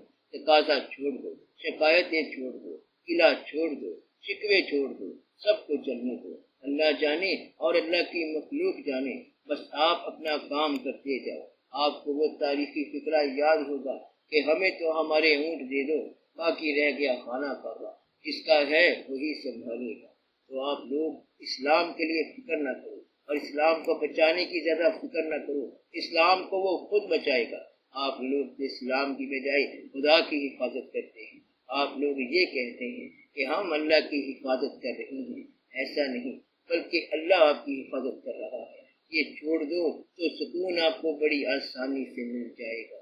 خالی سجدہ کر لو، اور جب تک سکون نہ ملے تب تک سر مت اٹھاؤ، پھر بے شمار حساب سے سکون ملے گا، کیونکہ اس وقت تک سر اٹھانا ہی نہیں ہے جب تک سکون نہ ملے۔ آپ کا کوئی ایک بیس ہونا چاہیے کہ جس سے سکون ملے۔ سکون کا معنی ہے کہ ساکن حالت میں ہونا۔ تو آپ کسی ایک مقام پر ساکن ہو جاؤ، سٹے کر جاؤ، پھر بس سکون ہی سکون ہے۔ اپنی حرکت کو بند کرو، بلکہ حرکتیں بند کرو، اور یہ حرکتیں اگر بند ہو جائیں تو سکون ہو جاتا ہے۔ سر آپ کہتے ہیں کہ مسلمان کو مسلمان نہ بنا، اس کا مطلب کیا ہے؟ میں یہ نہیں کہتا کہ مسلمان کو مسلمان نہ بنا، بلکہ میں یہ کہتا ہوں کہ بغیر تعلق کے کبھی تبلیغ نہ کرو۔ اگر ایک ناواقف آدمی ہے اور آپ چلتے چلتے سے تبلیغ کرنا شروع کر دیں تو پھر وہ انسان اوفینڈ ہو جاتا ہے، غصہ کر جاتا ہے۔ آپ کا کام یہ ہے کہ تعلق پہلے بنا اور تبلیغ بعد میں کرو۔ اور اتنی بات آپ یاد رکھیں کہ اللہ تعالیٰ مہربان ہے، اللہ تعالیٰ کسی سے بدظن نہیں ہوا، اور آپ اللہ تعالیٰ کو مہربان سمجھو اور اپنے گناہوں کی توبہ اور معافی مانگتے رہنا اور دعا کرتے رہنا ہے کہ جو کچھ ہم سے ہو گیا اللہ تعالیٰ وہ ہمیں معاف فرمائے۔ آمین یا رب العالمین۔ میں بتا رہا تھا کہ گنہگار کو تو معافی مل سکتی ہے لیکن شیطان کو معافی نہیں مل سکتی۔ گنہگار اور شیطان کا فرق میں نے آپ کو بتلایا ہے کہ گنہگار وہ ہے جو اپنی غلطی کا اعتراف کرے، اور شیطان وہ ہے جو اپنی غلطی کو ڈیفینڈ کرے، غلطی پہ اصرار کرے۔ بس جو اپنے گناہ کو ڈیفینڈ کرنا چاہے، گناہ پہ اصرار کرے، اس کو معافی نہیں ہے، اور جو کنفیس کرے، اپنا گناہ مان لے، اس کو معافی ہے۔ اللہ تعالیٰ ہمیں ہماری کوتاہیوں کے باوجود معاف کرے، یعنی جو بھی ہم سے کوتاہیاں ہوئی ہیں، ہماری غلطیاں معاف فرمائے۔ اللہ تعالیٰ ہمیں ایک اچھی زندگی میں داخل کرے، یہ زندگی بھی اور آنے والی زندگی بھی اچھی کرے۔ ہماری زندگی میں آنے والے تمام تضادات اللہ کریم حل فرمائے اور ہمیں سکون قلب عطا فرمائے، آمین یا رب العالمین۔ تو سکون قلب کب ہے؟ جب آپ کا حاصل اور آپ کی آرزو برابر ہو جائے تو اس طرح سکون قلب آ جاتا ہے، ورنہ حاصل کم رہ جائے اور آرزو بڑھ جائے تو پھر پریشانی ہی پریشانی ہے۔ خدا آپ کی آرزوؤں کی ٹانگیں کاٹ دے۔ اللہ تعالیٰ مہربانی فرمائے کہ آپ کی آرزویں کم ہو جائیں۔ لمبی آرزوؤں کو کم کرو اور چھوٹی آرزو کرو۔ صرف 4 دن کی زندگی۔ آپ لوگ دعا کرو کہ اللہ کریم ملک کے حالات بہتر فرمائے، آمین یا رب العالمین۔ اللہ تعالیٰ آپ کو اچھے زمانے دیکھنے کی توفیق عطا فرمائے اور وہ اچھے زمانے آپ کی زندگی میں آئیں، آمین یا رب العالمین۔ تو اچھے زمانے بھی ہوتے ہیں اور وہ زمانے آنے چاہیے۔ اللہ تعالیٰ سچوں پر نافذ کرے اور اللہ تعالیٰ نیک کو توفیق دے کہ وہ نافذ ہو۔ اللہ تعالیٰ مہربانی فرمائے اور ان کو کامیابی عطا فرمائے، آمین یا رب العالمین۔ صلی اللہ تعالی علی خیر خلقہ و نور عرشہ افضل الانبیاء والمرسلین سیدنا و سندنا حبیبنا و شفیعنا محمد وآلہ و اصحابہ اجمعین برحمتک یا ارحم الراحمین۔